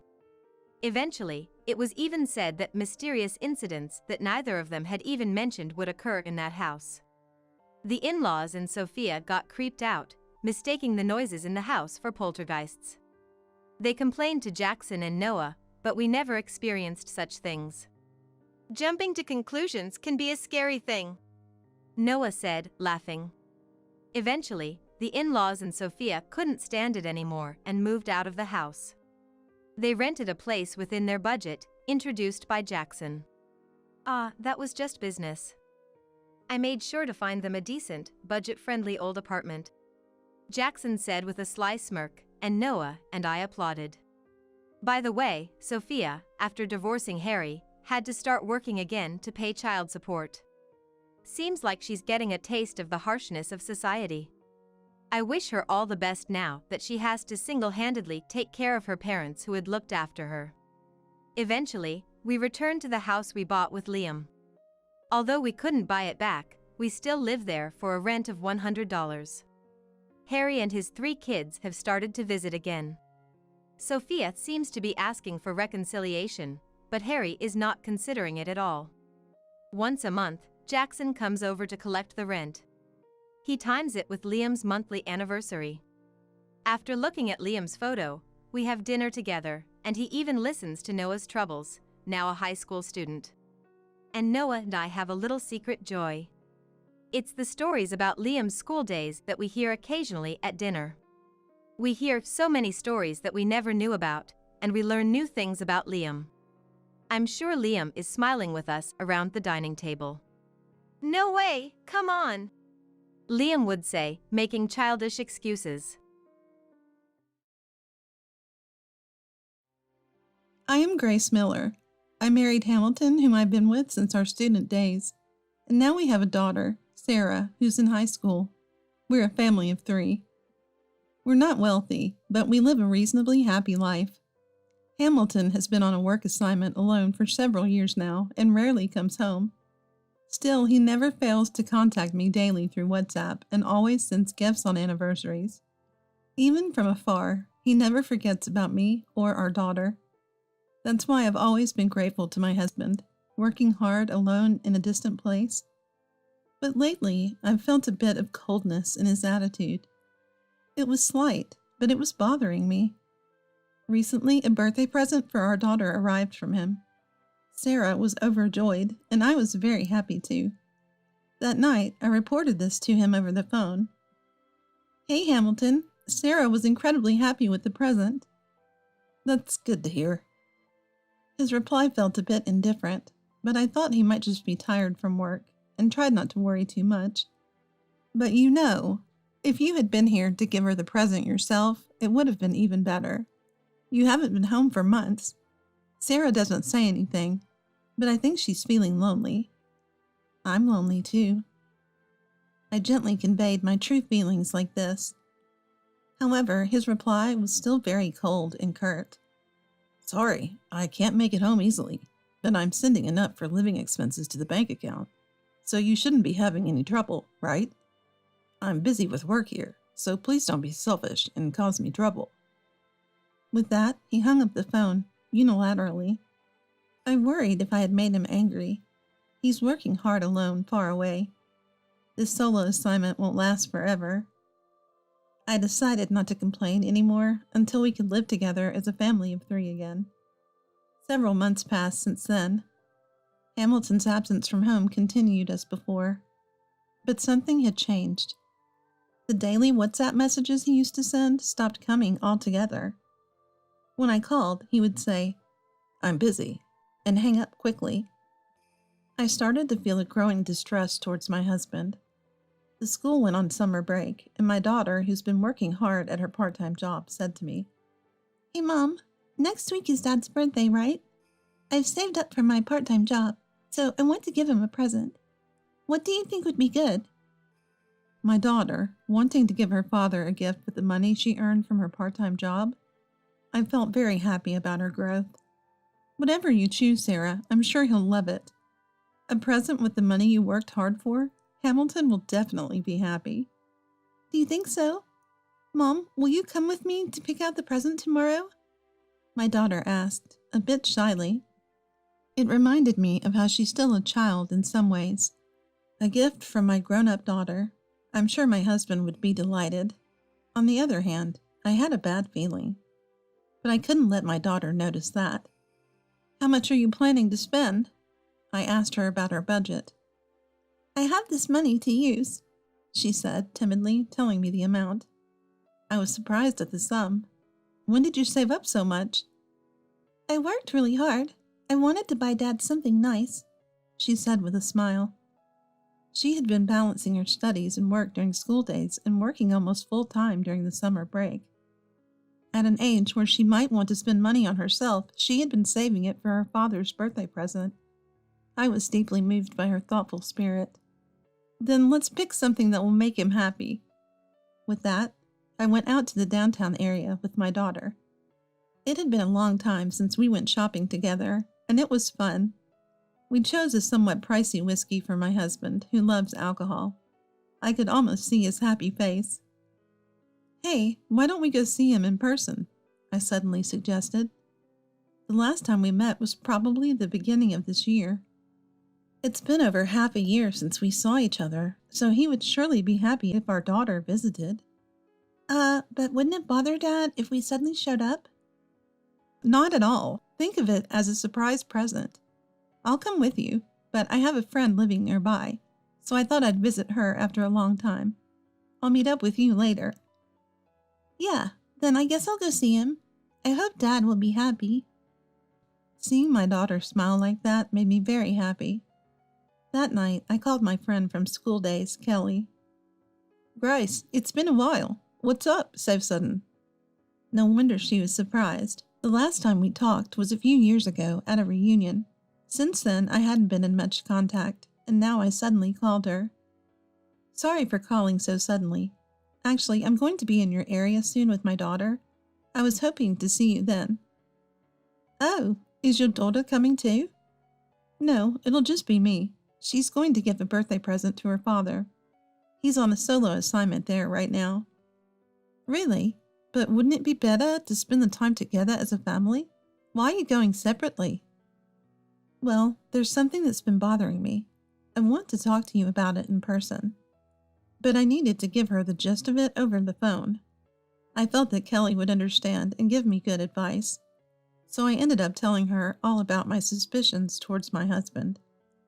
I see. If that's the case, maybe I can help. Your husband had a reputation for being a ladies' man since our student days, Grace. I thought he settled down after marrying you. But a woman's intuition is often right at times like these. This is from my own experience. I want to hear more when we meet, Kelly said. Contacting her was not just because she lived near my husband's work location. There was a deeper reason, but that's between us. You're the only one I can talk to about this, Kelly. I really appreciate it. Just hope Sarah doesn't end up getting hurt, she said. Exactly. I hope it's nothing. But honestly, I don't want to see my daughter, who adores her father, get hurt. My worries were just me overthinking, and I hoped nothing would happen. Hey, Grace, I have a suggestion. Kelly started proposing a plan to clear my doubts about my husband. She herself had been cheated on by her ex-husband, leading to their divorce. She seemed to know what to do in such situations from experience. That sounds really helpful, but should I ask you to do something like that? Leave it to me. I've been through similar experiences. I can't promise I'll be of help, but I'd be happy if I could be, she said. I hoped it was really nothing, but unfortunately my bad feeling turned out to be true. A few days later, Kelly contacted me. Grace, I've found out quite a bit. I'm sending you some photo data to check. With that brief message, she sent several photos. She had investigated my husband. My old friend turned out to be capable of detective-like work. Shocked by the contents of the data. Although I had braced myself, it was still a big shock when I actually saw it. Does this count as cheating? It's hard to say without more proof, but at least it's evidence of him acting suspiciously and secretly. Yes, it's probably cheating. As we talked, I felt my mood darken. I was shocked myself, but the thought of my daughter, who innocently adores her father, made me even more depressed. Yet I couldn't forgive my husband's dubious behavior. I had no intention of excusing his actions. Depending on how he reacted, I would decide what to do next. After much thought, I decided to confide in my daughter. It was a big shock for her, given her admiration for her father, but her feelings of betrayal were stronger, and her sadness and anger seemed intense. Mom, I don't know how to take all this about Dad, but I still want to see him. Maybe if we talk face to face, a different side of things might emerge, and we could sort this out. We can't know the whole truth from these photos alone. I really want to know the truth. Should I come with you? No, Mom. If it's you and me, it would feel like 2 against 1 for Dad, which isn't fair, right? And I don't want things to become a mess if you and Dad talk first. I'll talk to him alone first. Dad might find it easier to talk to a child, you know? Plus, originally, I was going to give him the present, right? I want to give it to him in person. My daughter clearly articulated her thoughts. I accepted her proposal and decided to let her go to the apartment alone. And then the day arrived. My daughter and I headed to my husband's work location. Despite usually being talkative, both of us were unusually quiet. When we reached the nearest station to the apartment, my daughter headed to my husband's apartment using her map app. I went to a cafe to meet Kelly and wait for a call from my daughter. When I arrived at the cafe, Kelly had already reserved a seat. Is Sarah okay? Yeah, she was shocked at first, but wants to find out the truth. That's good. She's reliable. Let's wait for her contact here. Kelly and I talked about various things while waiting for my daughter's call. After a while, my mobile phone rang. It was my daughter. Hello, Sarah, what happened? In a trembling voice, she replied, Mom, it's true. When I went to the apartment, that woman from the photos answered the door. But it's weird. Dad's shoes are there, but she insists that Hamilton has gone out and is not available. What should I do? For now, come here. We're at a cafe. Can you come alone? With a weak voice, she just said, Yes, and hung up. Kelly, who'd been silently observing, sighed. So, it was cheating after all. Yeah, confirmed cheating, I said, exhaling deeply. We then began to plan what to do about my husband. Kelly, being experienced, was quite a strategist and came up with a good plan. This should work, right? That's right. We nodded in agreement. Shortly after, my daughter entered the cafe. I beckoned her over.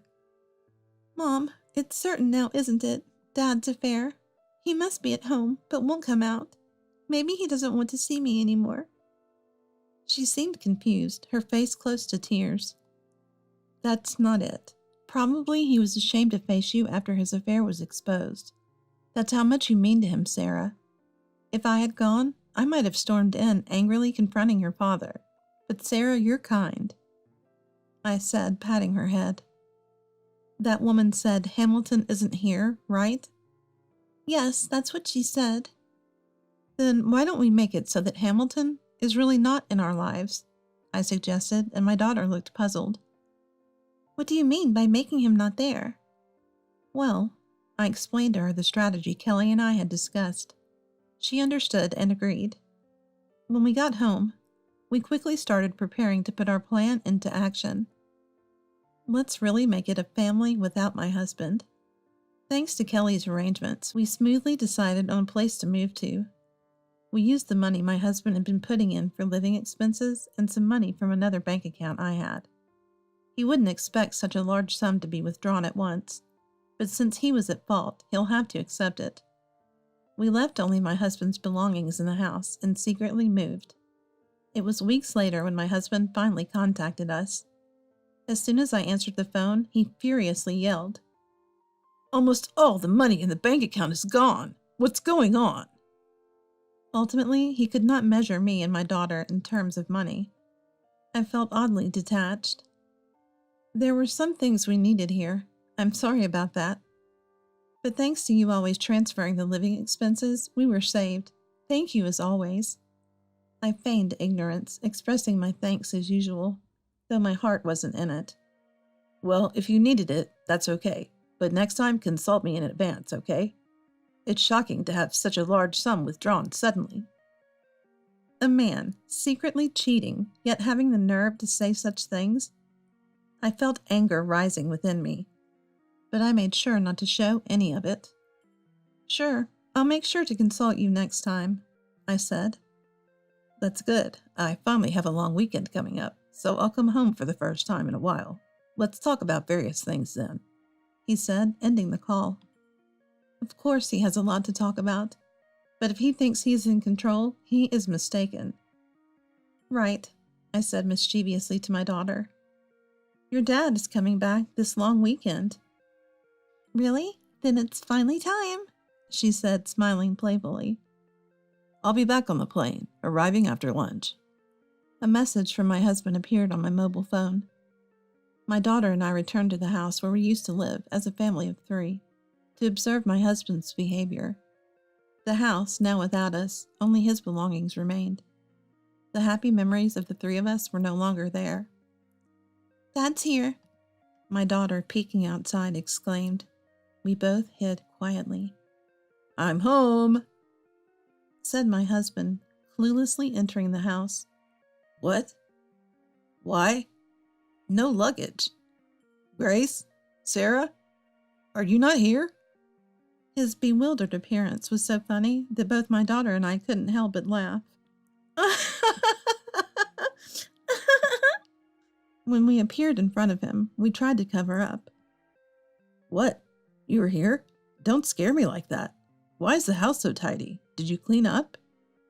"Just tidied up a bit, but why don't you come in first?" I urged him. Entering, he dropped his bag in shock, seeing the orderly living room and kitchen. "What? Why? The cupboard's gone. The TV. But only my stuff is left."